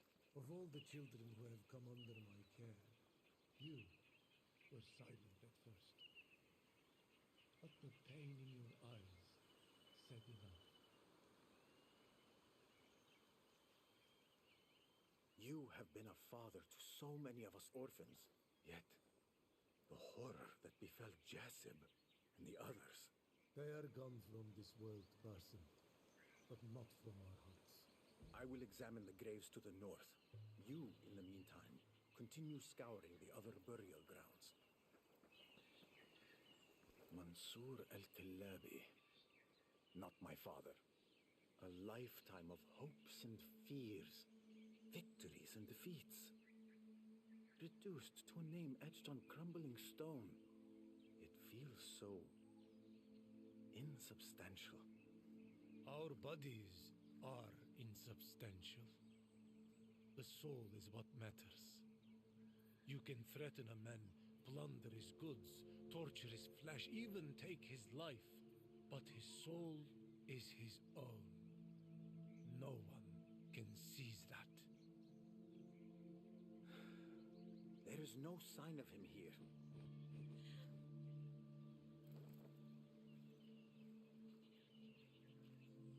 My apologies.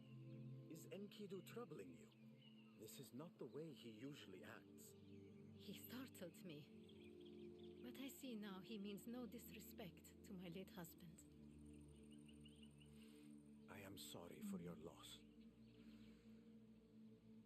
What is your name? I am Hind. And I am Basim. Tell me, Hind, how long have you been here? I do not know. Time has no meaning anymore. You must be exhausted. Allow me to escort you to your home. You are very kind. I shall seek word of your father. If you need me, I'll be back at the tent.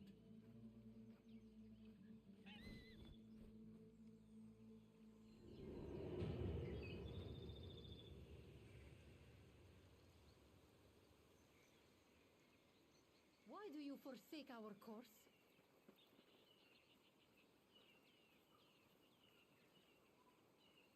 Forgive me if I am being too forward, but I assume your husband's passing was recent? He has been gone 3 days. Though he had been ill for a long time, he often suffered chest pains this past year. Do you have children? 2 boys, both still young. My husband has left enough wealth to care for us until the boys are old enough to make their own way. Your sons are waiting for you at home? They are staying with relatives. I am not the company they deserve right now. Your grief carries no shame, Hind. I too tasted its bitterness when I was a child and lost the people I cherished most. Your parents? My mother died young, and my father... It is complicated. I am sorry. Still, I was fortunate to find another family, in a manner of speaking. The heavier man at the cemetery? Heavier man? Do not let him hear you say that. My husband grew heavy later in life. You might ask your friend if he suffers from chest pains and heart flutters. I doubt he would appreciate the thought. In his mind, he remains in his prime, though his body says otherwise. Then he is a typical man.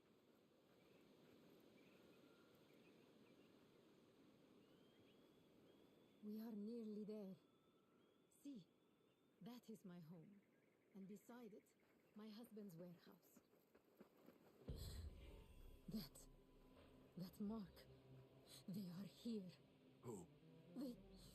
They came for my husband's valuables. Robbers, then? In the warehouse, you will find a small wooden case. It holds my beloved husband's portrait. I beg you, retrieve it for me. But do not endanger your life or anything else.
you hurt? I am fine, thanks to you. I owe you my life. I will not forget it. Perhaps it is time I found another role in life. Something a bit safer.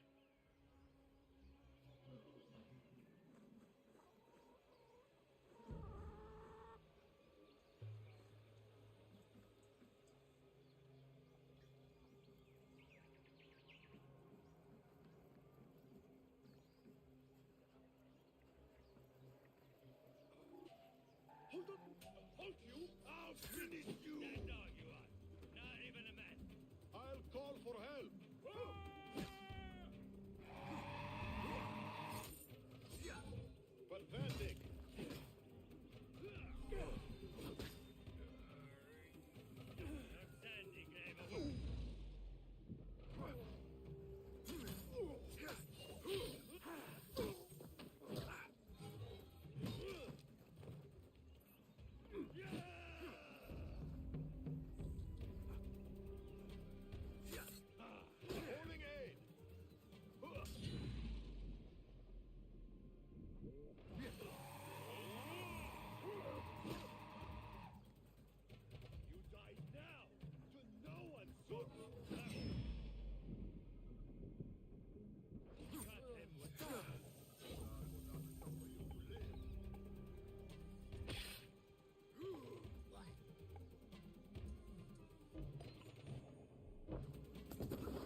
Over here! Basim, I am relieved you managed to get out of there.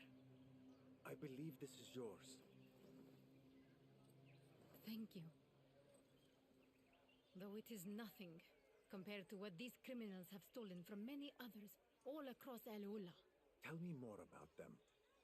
These criminals. There has always been lawlessness here, drawn by the caravan wealth. Yet recently, that lawlessness grows more united. Now they strike wherever they please. Sometimes the Khalifa's men intervene, but it never ends well for them. For that reason, few dare to act now. The rest are too faint of heart. You should not stay here. The robbers might come back. You are right. They usually do not leave witnesses alive. Please, Basim, take me somewhere safe. Where is safe? Nimlot's house. I can send word for my children to join me there. I will show you the way. And I will follow.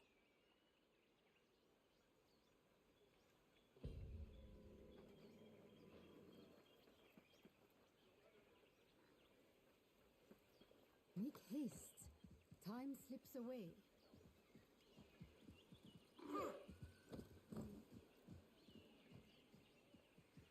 The symbol on the warehouse. The vulture. What does it mean? The robbers always leave that mark. To cause fear. No one opposes them and lives. Until now. Who are you, Basim? Sometimes I wish I knew.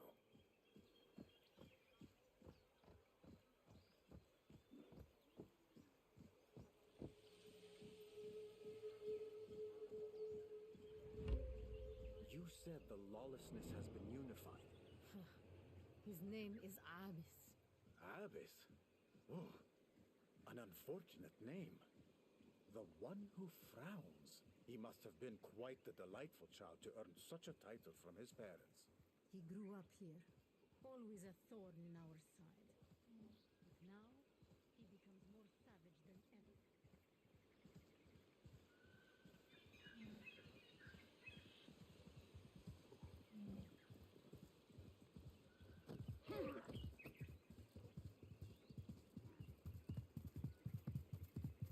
I am glad you have returned. Let us pick up where we left off.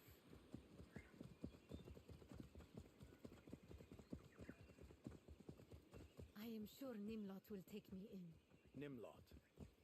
Who is he exactly? A merchant, originally from Baghdad, made his fortune in Masr, and settled here in Al-Ula a few years back. He is a good man, steadfast and generous.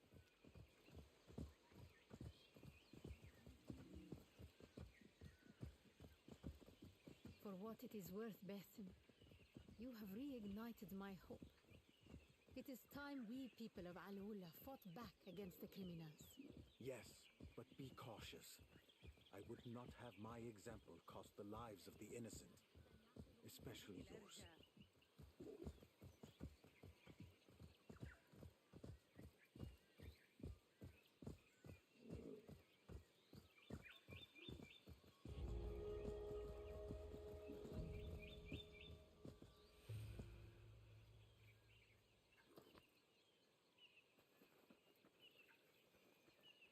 Basim! Basim, you have already done so much for me. But I have one last favor to ask. I am listening. If you happen upon any more stolen items, please bring them to me. I will see that they are returned to their rightful owners. Of course, I will do what I can.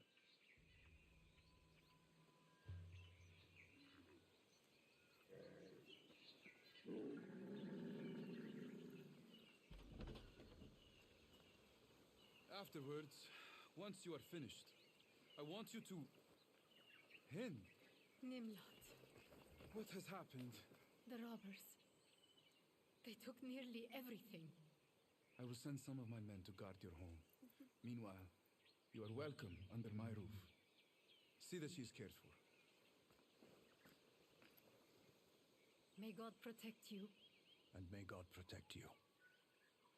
And if you need me, you will find me here. You. You are one of them. I am no threat, though I am aware of your kind. My apologies, but I am in a state of abject terror being in your presence.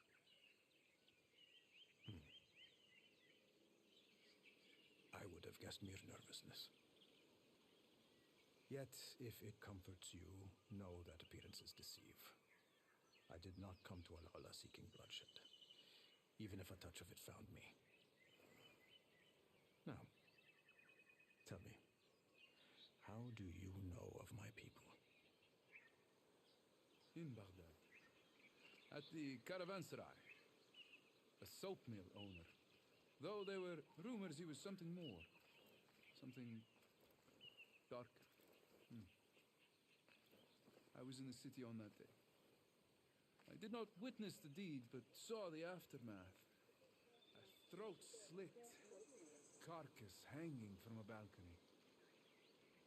Al-Ul. That was not the name I heard whispered. More of a description. The man you speak of was Mas'ud al-Yaqub. It was a righteous kill. I must take your word for it. May I ask your role in today's ordeal? I was present and chose to intervene. You say you were present. My name is Basim. I came to Al-Ula in search of my father, Ishaq ibn Khalid. You know him? The name. It is familiar, but... no. It has been many years since I last saw him. I have recovered one of his possessions, likely stolen from him. If he fell prey to these same robbers, I must learn all I can about them, swiftly. The market. It is the heartbeat of Al-Ula. If you intend to seek out these men, begin there.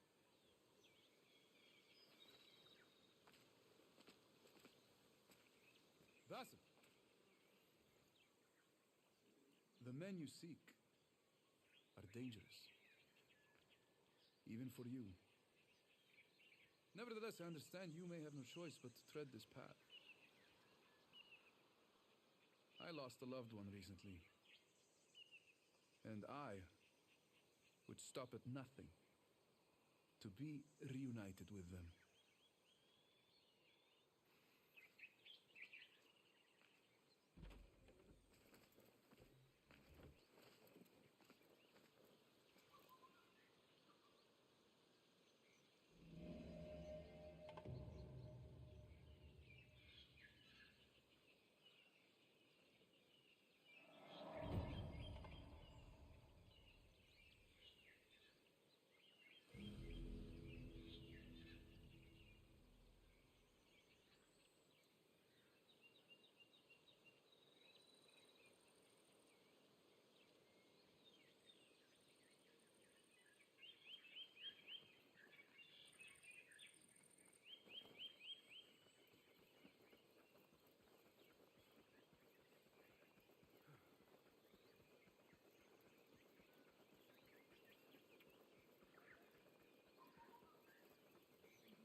Show me the path ahead.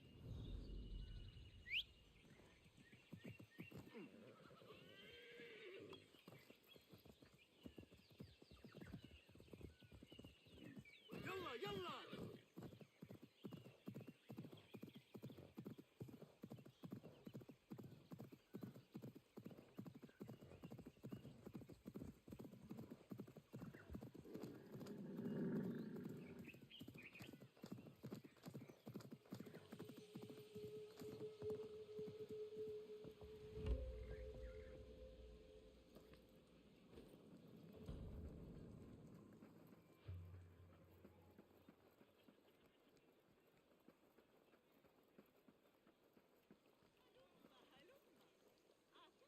Apologies, guys. I had my mic off for a second there. I was not sure what just happened, but oh man, we've been enjoying this run, and I got a lot to say about Basim's life story. If you don't know, I'll probably spoil some of it from the previous games that he was involved in, where he was basically the villain. He basically had to fight against him, one of the main bad guys. And now this DLC, I'm sorry, this game Mirage comes out, which gave us his origin story. But this specific DLC is supposed to give us what really turned him into the heel, they say.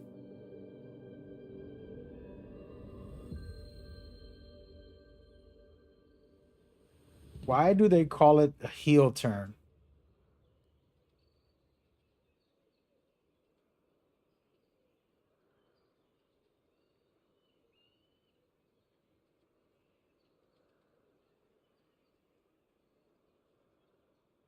But yeah, so his storyline's pretty crazy in general.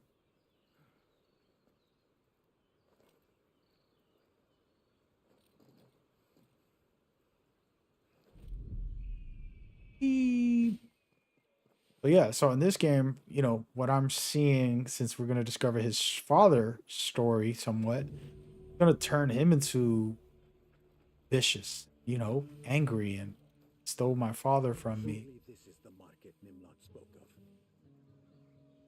I'm assuming that's what's going to happen. Oh no, thought I can jump. Thought I could make it.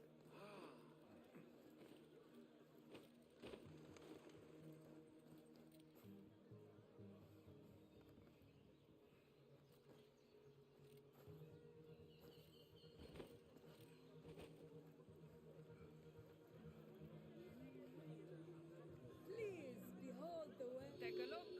I promise you will find my wares most inviting. What a splendid market you have here. Treasures at every turn. Ah, we do our best, though it cannot compare to Baghdad. I am glad of it. I came here to escape Baghdad, if only for a while. In that case, you will find Al-Ola offers much to discover. Still, we harbor our share of shadows. Such as? Venture beyond that path with caution. They say it leads to the black heart of this market, where ugly desires find purchase.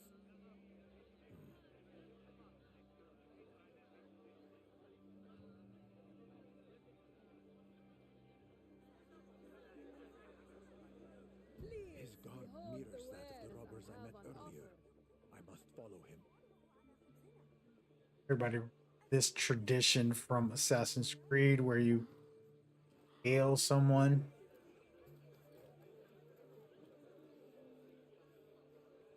I can make it over here. Try to stay on the rooftops. It's the one thing about like Assassin's Creed games I used to love, where you're capable of being in the high ground, Perhaps I should stalking check your his prey. pockets for any clues.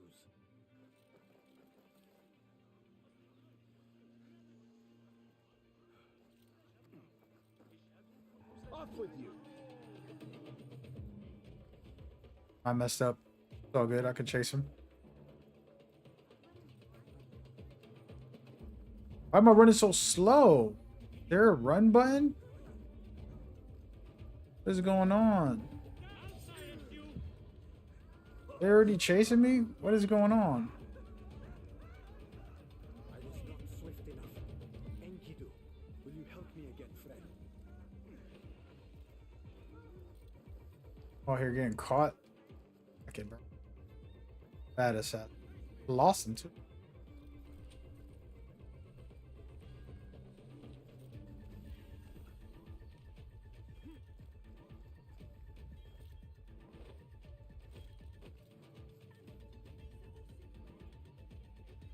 I cannot let them get to him first. My only chance to question him depends on it. What is happening over there?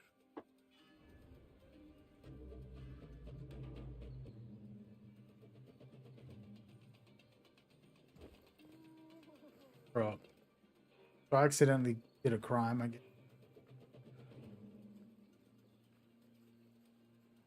Say, I've seen that face before. Not what I was supposed to do, but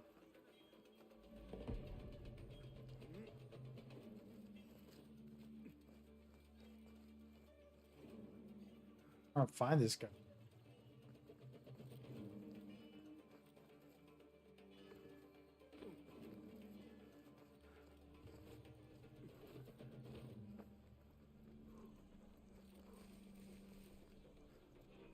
Further to the left. I'm learning my parkour as we go. I haven't practiced, played. Somewhere around here.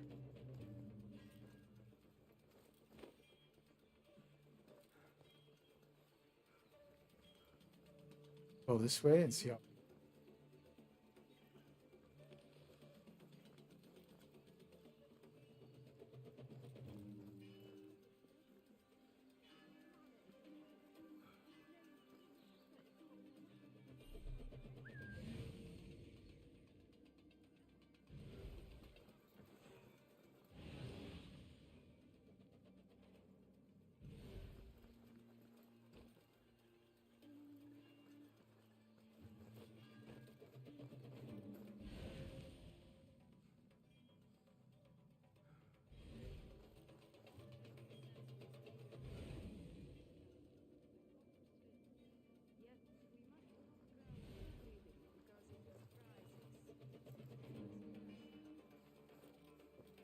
Type of assassin I.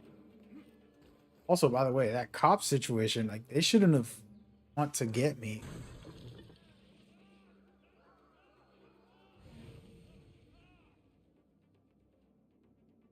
I accidentally bumped into him and caused a scene. We'll go down to the lower levels. I think I'm just missing something, like not being on the.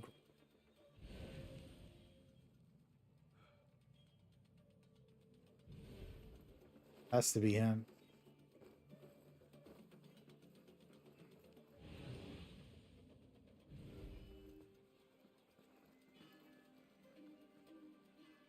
Is that the cops coming to get me? Heck. I think that's. You're chasing somebody.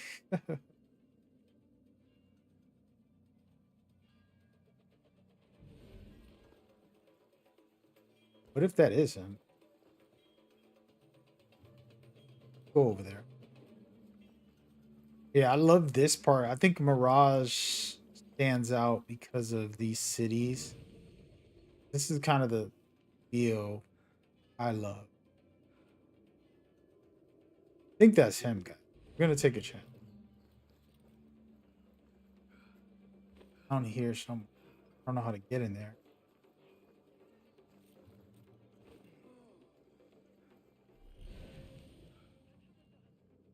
See if that's him. I'll get in there. Golf.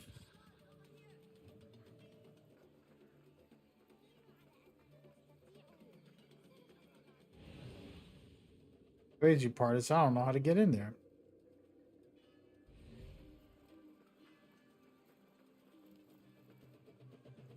Underground location.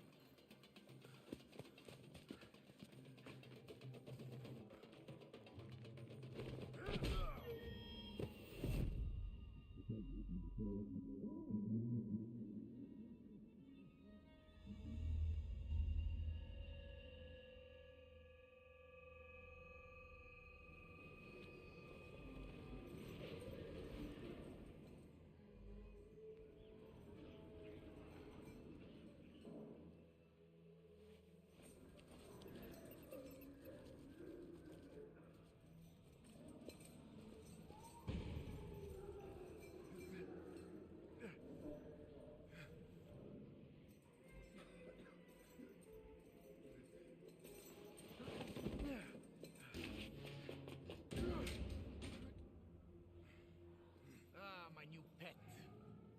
Mark my words. Your stay here will be most disagreeable.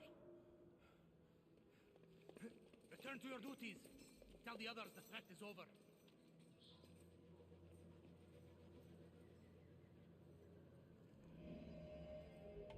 This falls far short of my hopes.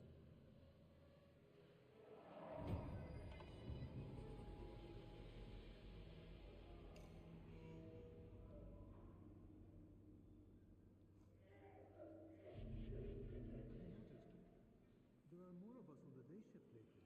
No one wishes to serve under that new captain overseeing the night guard. He is as ruthless as Abbas himself, and better trained for battle. But how are those few left on night duty meant to patrol the entire prison? Harsh methods are their only hope.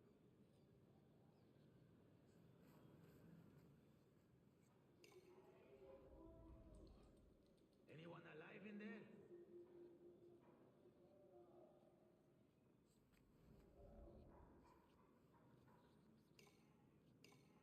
Newcomer, you still breathing? Apparently.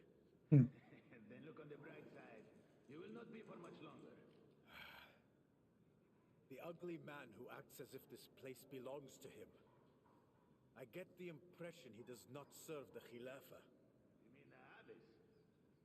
So, that is Abyss. He treats the prison as if it is his own den. Even has a special chamber here. What does he use it for? To concoct his poisons, which he then tries out on us. Does no one attempt to escape from here? Attempt, yes, but never successfully. You can still stumble upon what is left of their unfinished escape tunnels.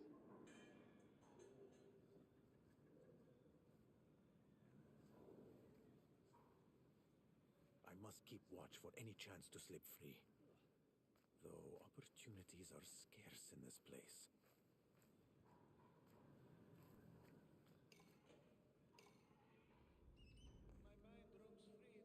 I wonder what has become of Enkidu.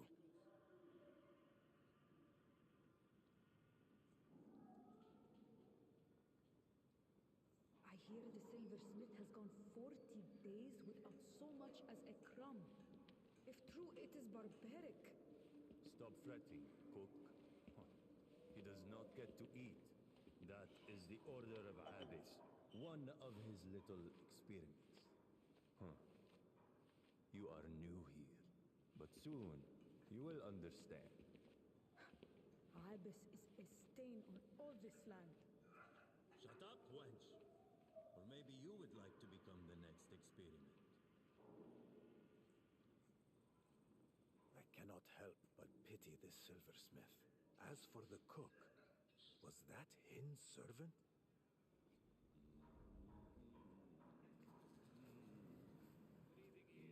This cell is a sentence of death. Forget Abyss or the food. Boredom here is the cruelest of... This cell is a sentence of death. Forget Abyss or the food. Boredom here is the cruelest of killers.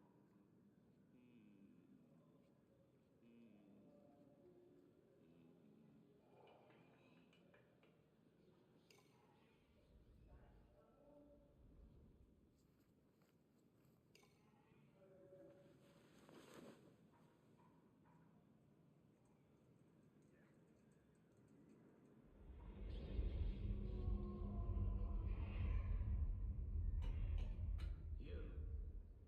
Are you awake? What crime brought you here? I have committed no crime. Why are you here then? I was looking for someone. Who? Have you heard of a man named Ishaq ibn Khalid? The old fool who claims to be the Khalifa's architect? He dwells in the oasis. A house with a blue door, in the farmer's quarter. You are certain? In Al-Aul, everyone knows everyone. We are a small community after all. Nimlot did not know of him. Nemlot? The foreign merchant from Masr? He's rich. Why would he care about the likes of Ishaq What more can you tell me about this hawk? What more do you want? How is he? How would I know? I recognize his face, but we are not friends. If you want details, escape from here and learn them yourself. Here, you die slowly.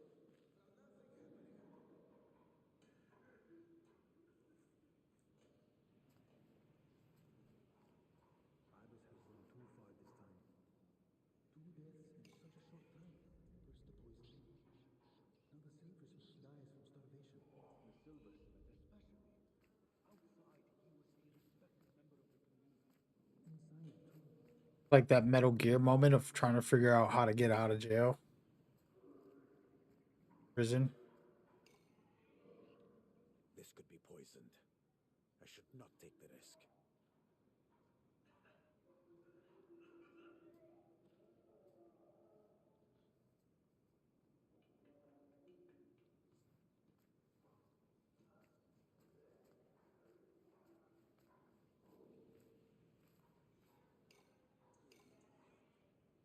Whoever left these marks must have been touched by madness. May I not follow the same path.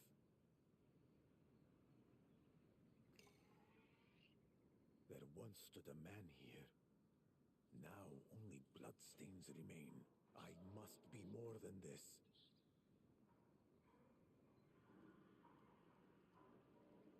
I pray the robbers learn nothing of Derwish. With me confined, he stands unguarded against their threat.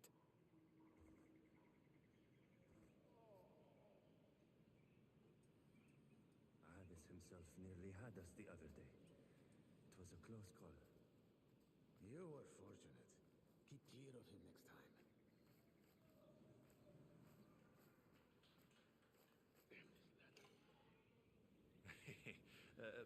And then there is the matter of the roof. What about the roof? I have been venturing up there in the evenings to take my meals. I'm not the only one, to be fair. You and the others should be careful, or you may find yourselves confined in these very same cells as punishment.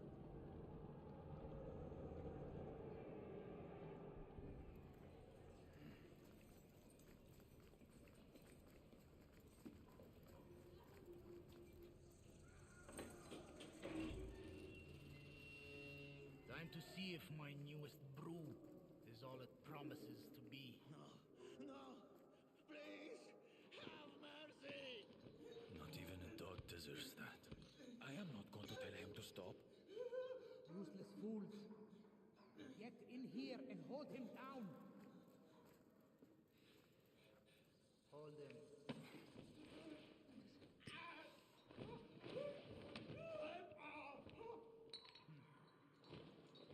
Stronger than I thought. Doubt he will make it through the night. Your turn draws near, friend. Then the true entertainment will begin.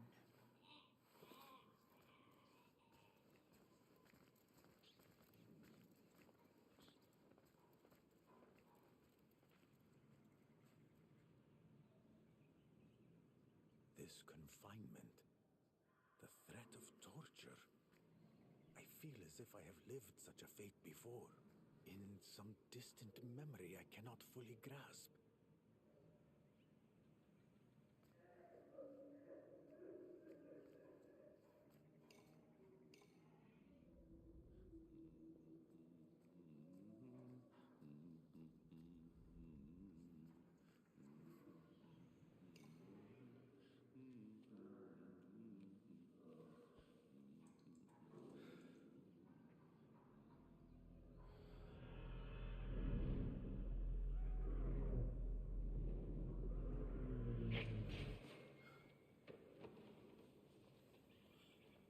For a man who starved to death, he is heavier than I expected. He had plenty of friends here. Now the other prisoners are getting restless. One even struck me. I can still feel the blow.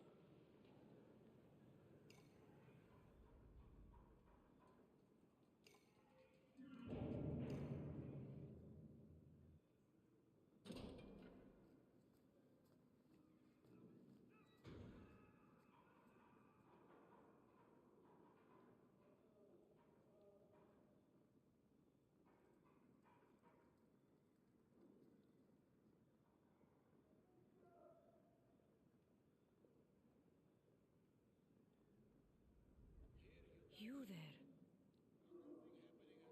You are Hin's servant, correct? So it is you, my rescuer from the warehouse. I should be equally surprised to see you in this place. I did say I intended to seek a new path in life. And you chose a prison, run by criminals and crooked guards as your new calling. All men must eat. Although I am not sure what I cook here counts as food, or just another form of Abyss's torture. When we last met, you swore not to forget the service I did you. I remember. Then perhaps you could fetch the key to this cage and hand it to me. To steal the key would be far too dangerous for me. But if you can find a means to slip free of these bars, I may be able to aid you in some other way. How exactly? There is mandrake in the kitchen. With it, I can try to brew a sedative strong enough to lull the guards to sleep. That would be a tremendous aid.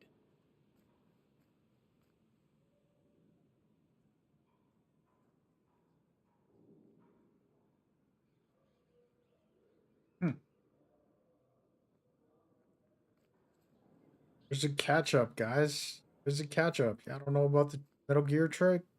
Come on, bro. It's a classic. Get it. Where have you gone, Enkidu?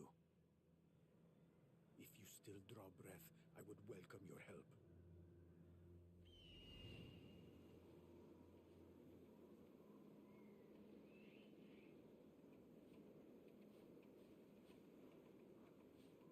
Does bird get in?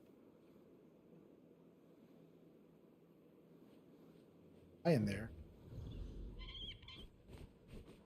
I should have known you would find me. If only you could aid me. The key to my cell. It is somewhere in this forsaken place.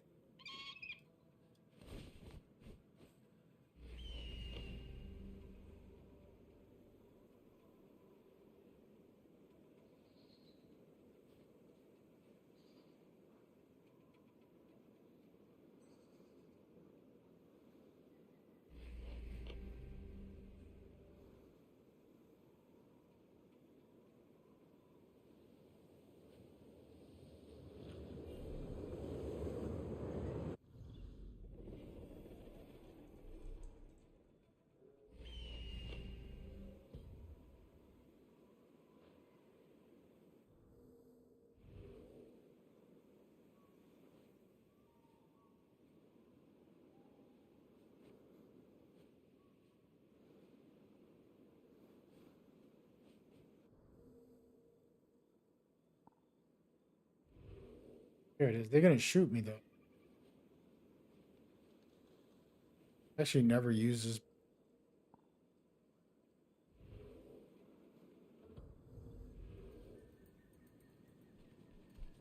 I usually play without the bird.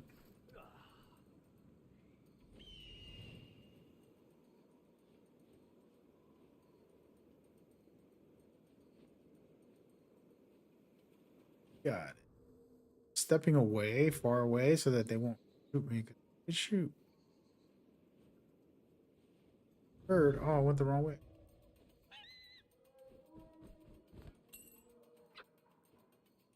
Thank you, my friend. I can always count on you.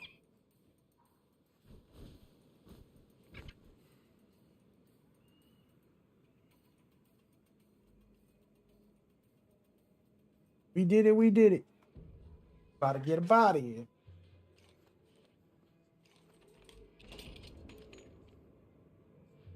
About to get a body. I like it. A little prison break. Though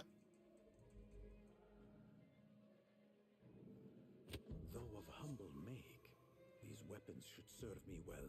Before I depart, I must settle Abyss's fate for good.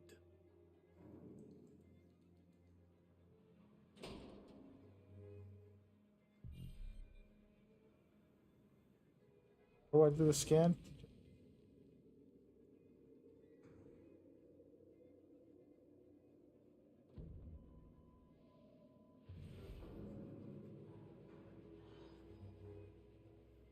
They see me? I get around.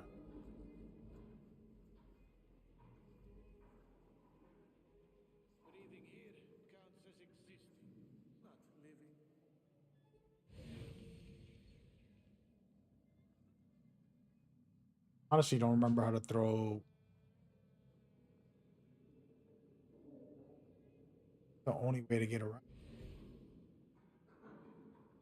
Unless I, is there a way to whistle?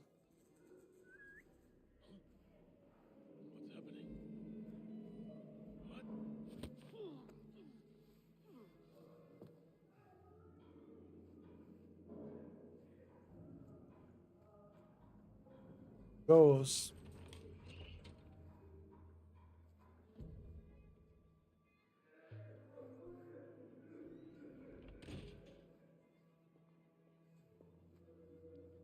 Freeing these captives would sow chaos and aid my escape.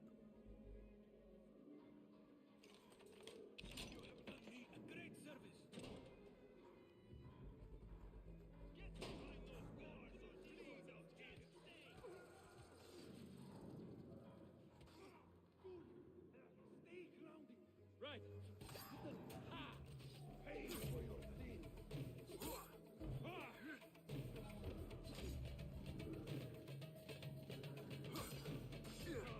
Wasting my stamina trying to practice the parry. There it goes. Got it.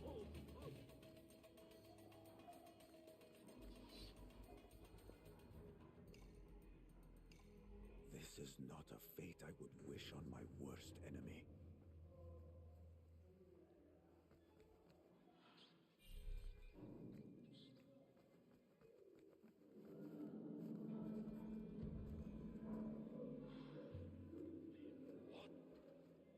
The potion that Hin's servant brewed has proven potent indeed.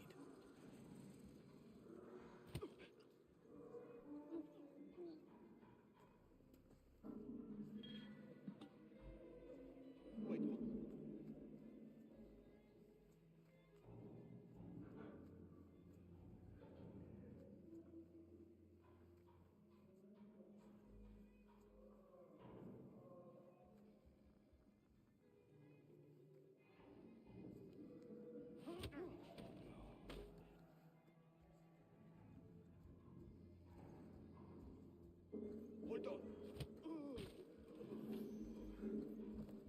I think we got to give them credit for it. They got good animations. I play these other like stealth wannabe games. Don't be having good animations. Like, dude, you really need to execute. Here's the keys.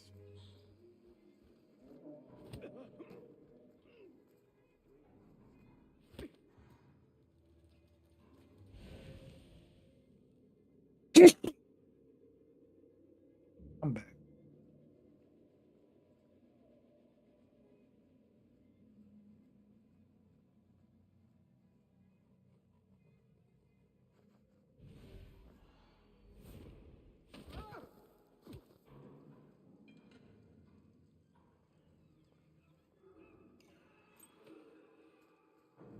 The reason I'm knocking these guys out is because I don't need them to get back up. Because Cicero is going to be sleeping because of the ladies' ever medical concoction. But they can get up. Knock them out yourself. That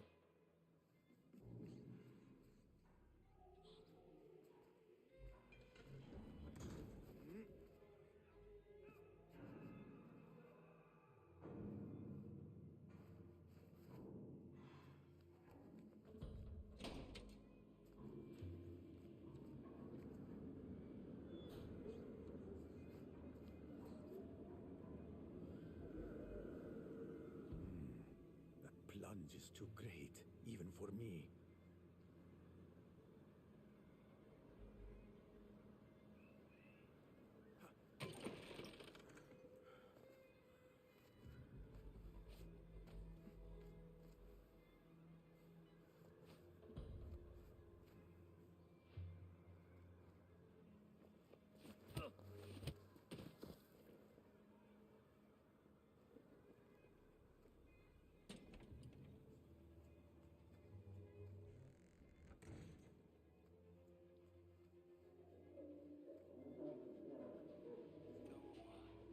Oh no.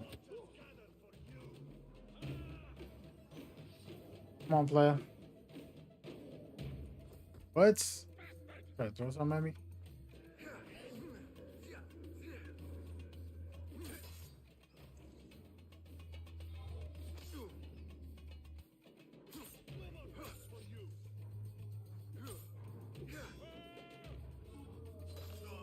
Bro.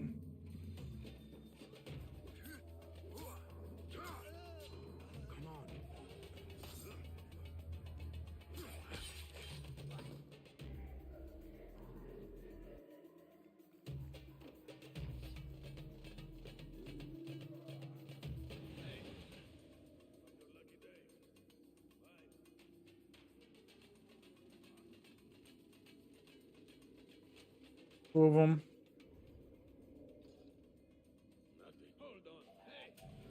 Oh, snap. I didn't notice.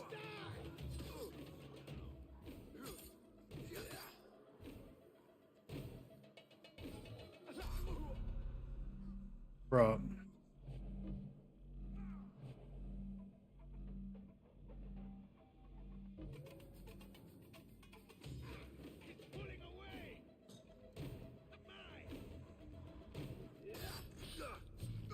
I deserve it.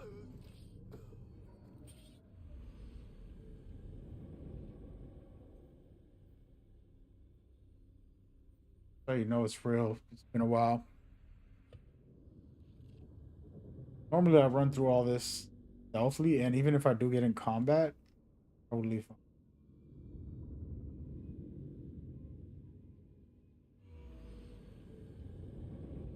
Here I am. I'm actually gonna whistle.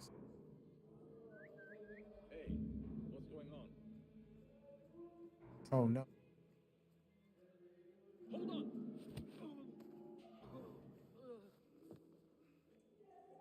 Or not. Forgot they all that.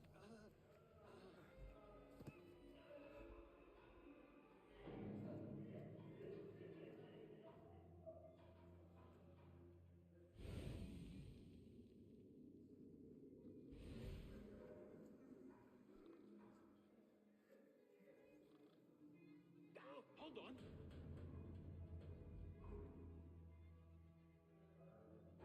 What is at work here? Better luck next time. Hey, what was that? I'm gonna take my time and use the mechanics if he's here.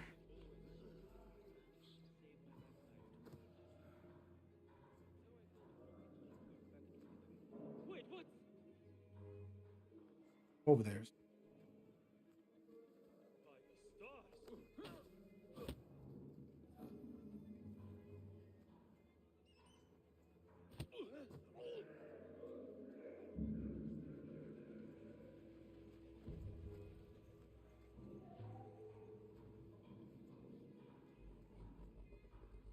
Bro, I need some heals.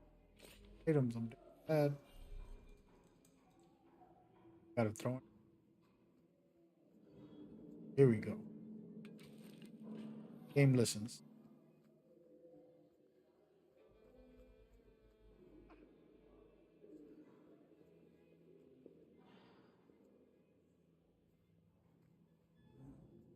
Pick up, buddy.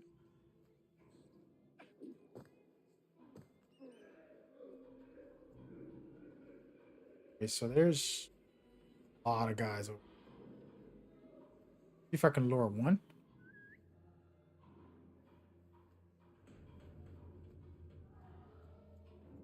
Oh,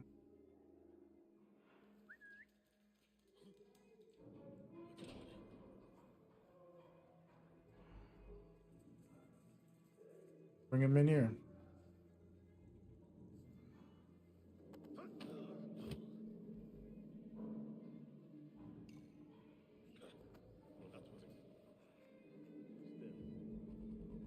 Very nice. Oh, wrong button.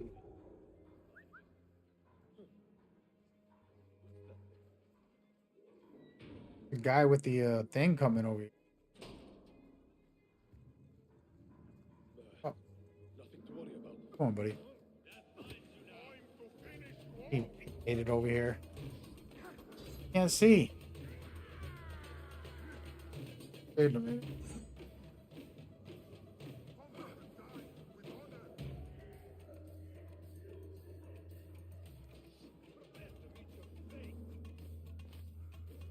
I don't want no smoke. Gotta be anonymous to go here. Oh, this is a bad idea.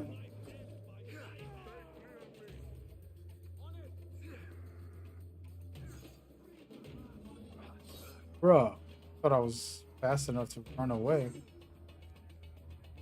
Can I get upstairs?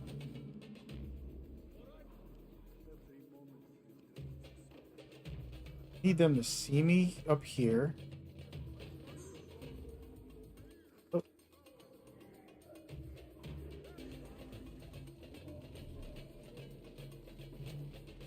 No, don't come.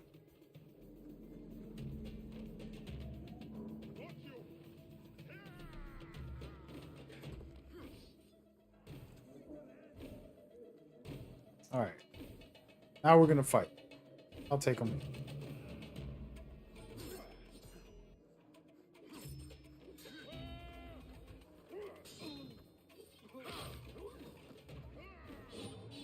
Oh, big guy. Huh.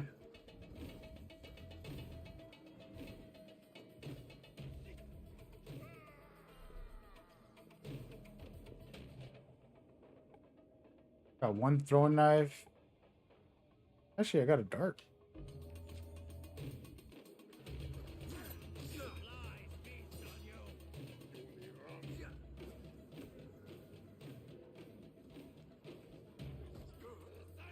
Dude is hitting me with those rocks and they actually hurt.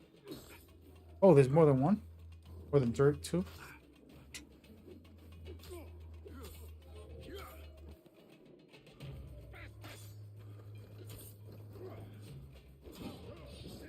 Bro, I'm cooked.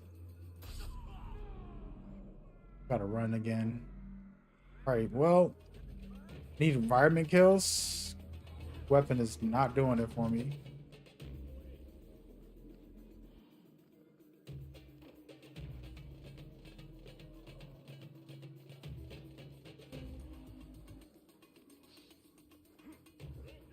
Bro.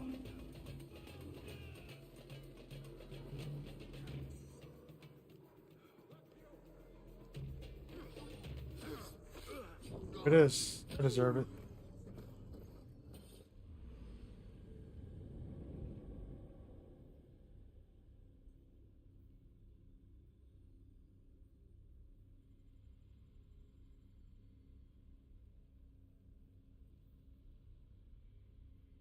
Well, folks, I got a lot of work to do. Just gonna practice. How about that? Sometimes you gotta take the hit.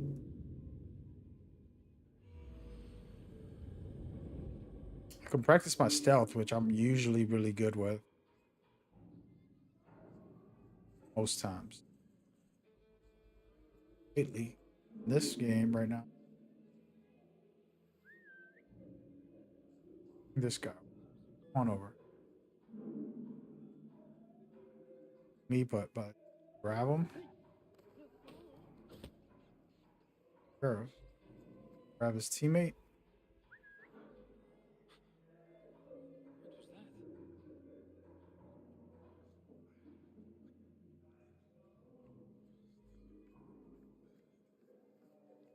What?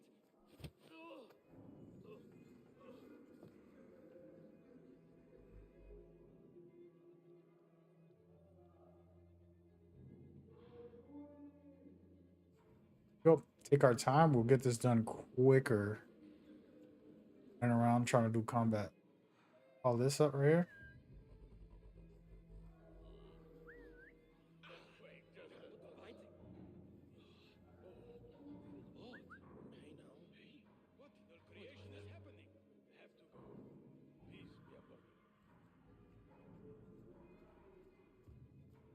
Hold on.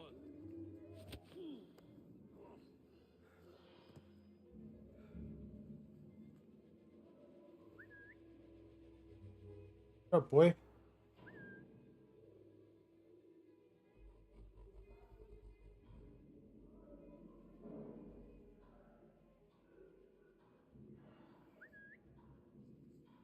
How is he not reacting?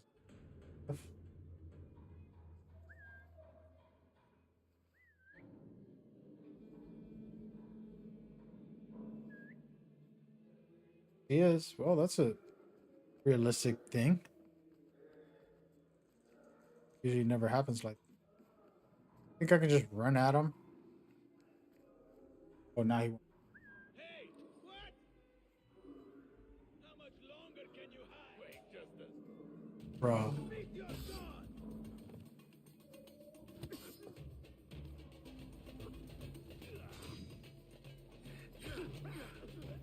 If I parry people, they'll die quick.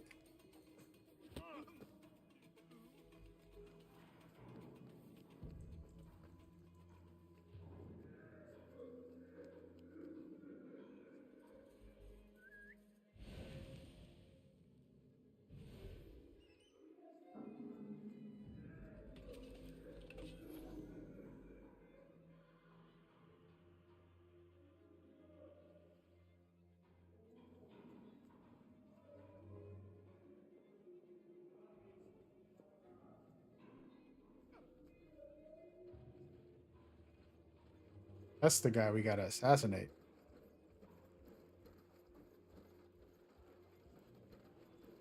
I don't know if I can. I don't know if it lets me. Try.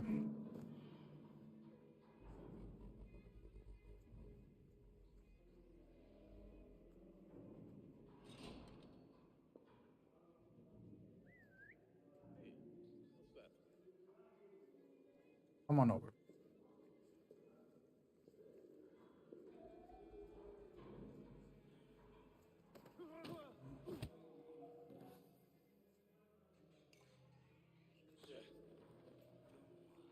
Maybe nothing. Maybe not.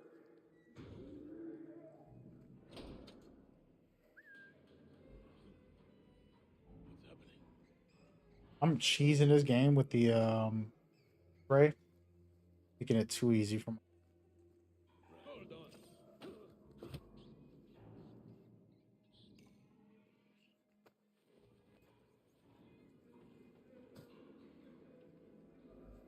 Look alive, man. Trouble's been sighted. We'll stay awake.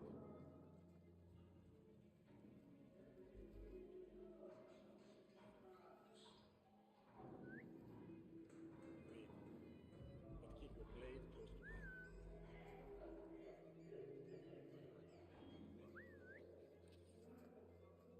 It's nothing. Alert! We've got company. Hey!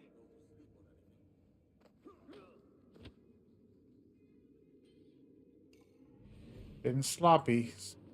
Spot me.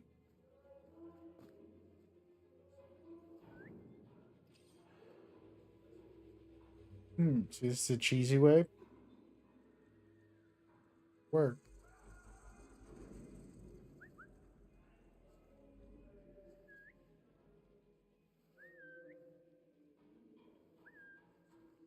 Right. Back to the boredom. Hey!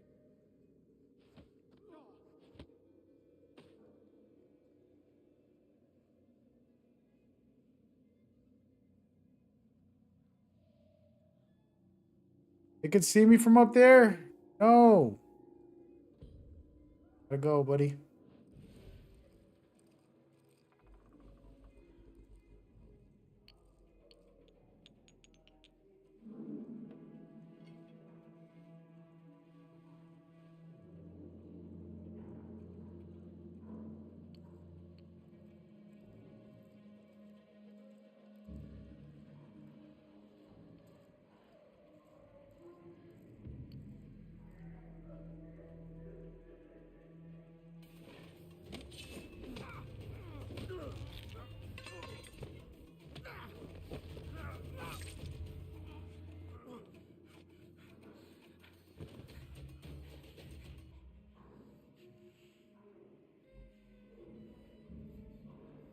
We tread this path as one.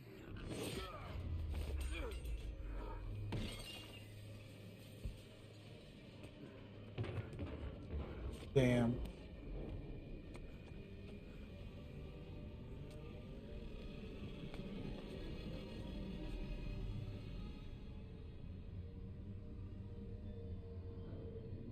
Survive the poison.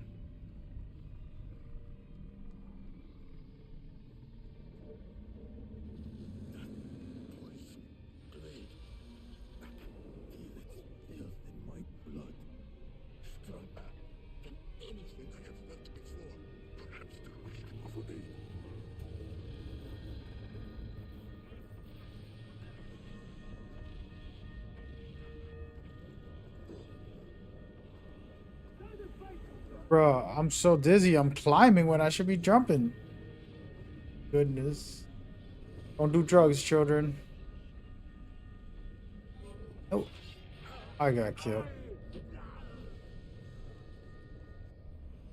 That, my friends, is deserved.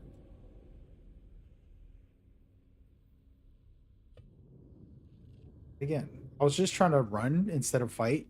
I wasn't sure.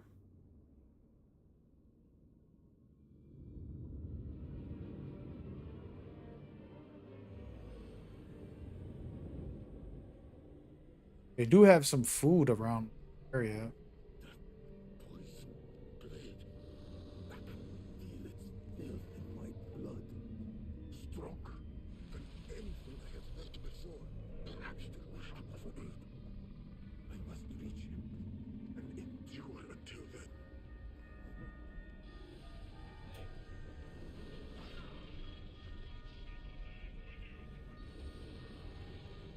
Oh no.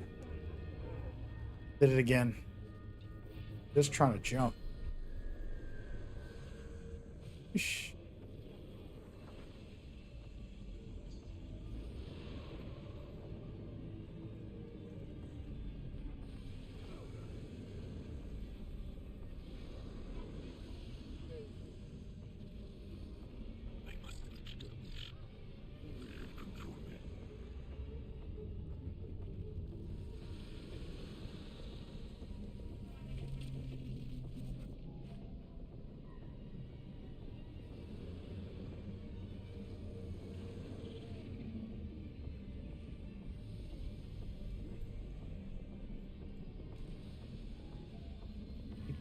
Food. Do these things kill me or help me? I don't even know. Food right here.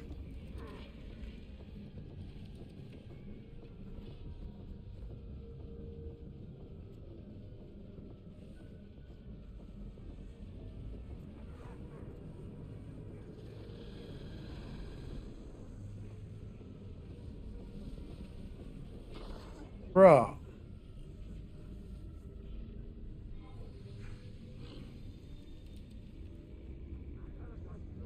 Actually got a heal, so that's actually not.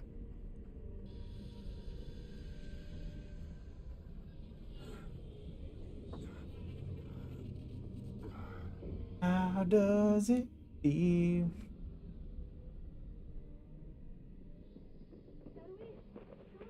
What happened? Is he alive? If so, for how much longer, I do not know.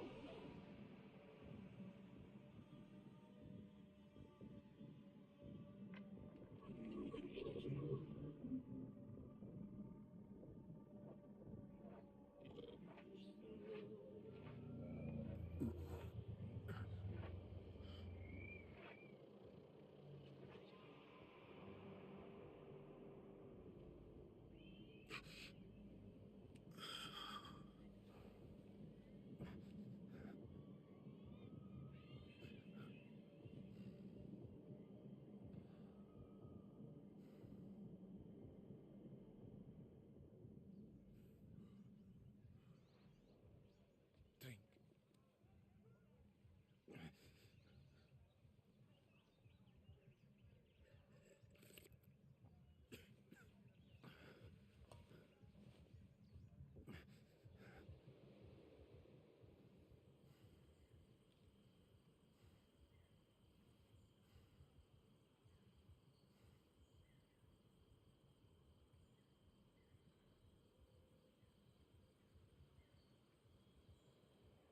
Really good intro to the story here, taking you through dangers of covering your father's history.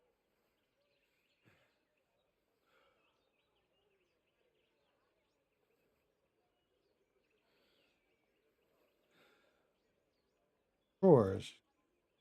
Crazy.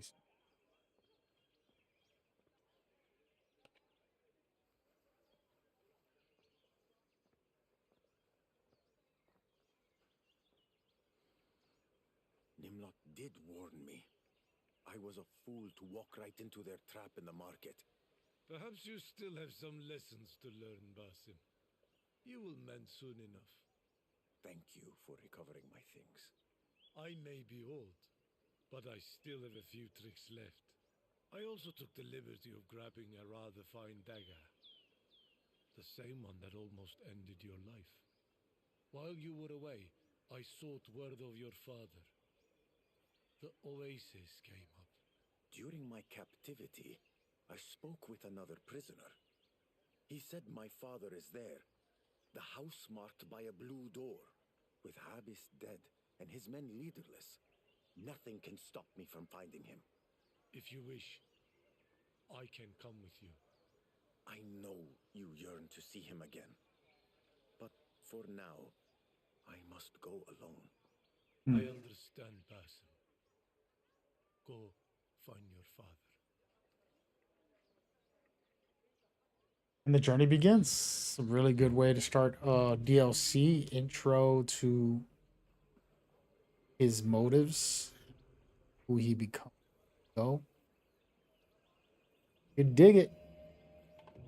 Hey y'all, I'm about to get up out of here. I know it's a quick stream. I didn't even get to play. It was a good chat earlier. We will be back maybe tomorrow morning, super early. What time is it? 11. Yeah, maybe tomorrow morning or tomorrow, whenever I get free, I'll jump on. Been trying to, like I said, it's a backlog. This DLC is pretty. It, Shadows are also gonna enjoy. A couple of things. Astrobot I've been meaning to play. I might wait till like Christmas. 8. Check your backlog. Get some cool games, inspiration, vibes. All right. We'll be back. Y'all.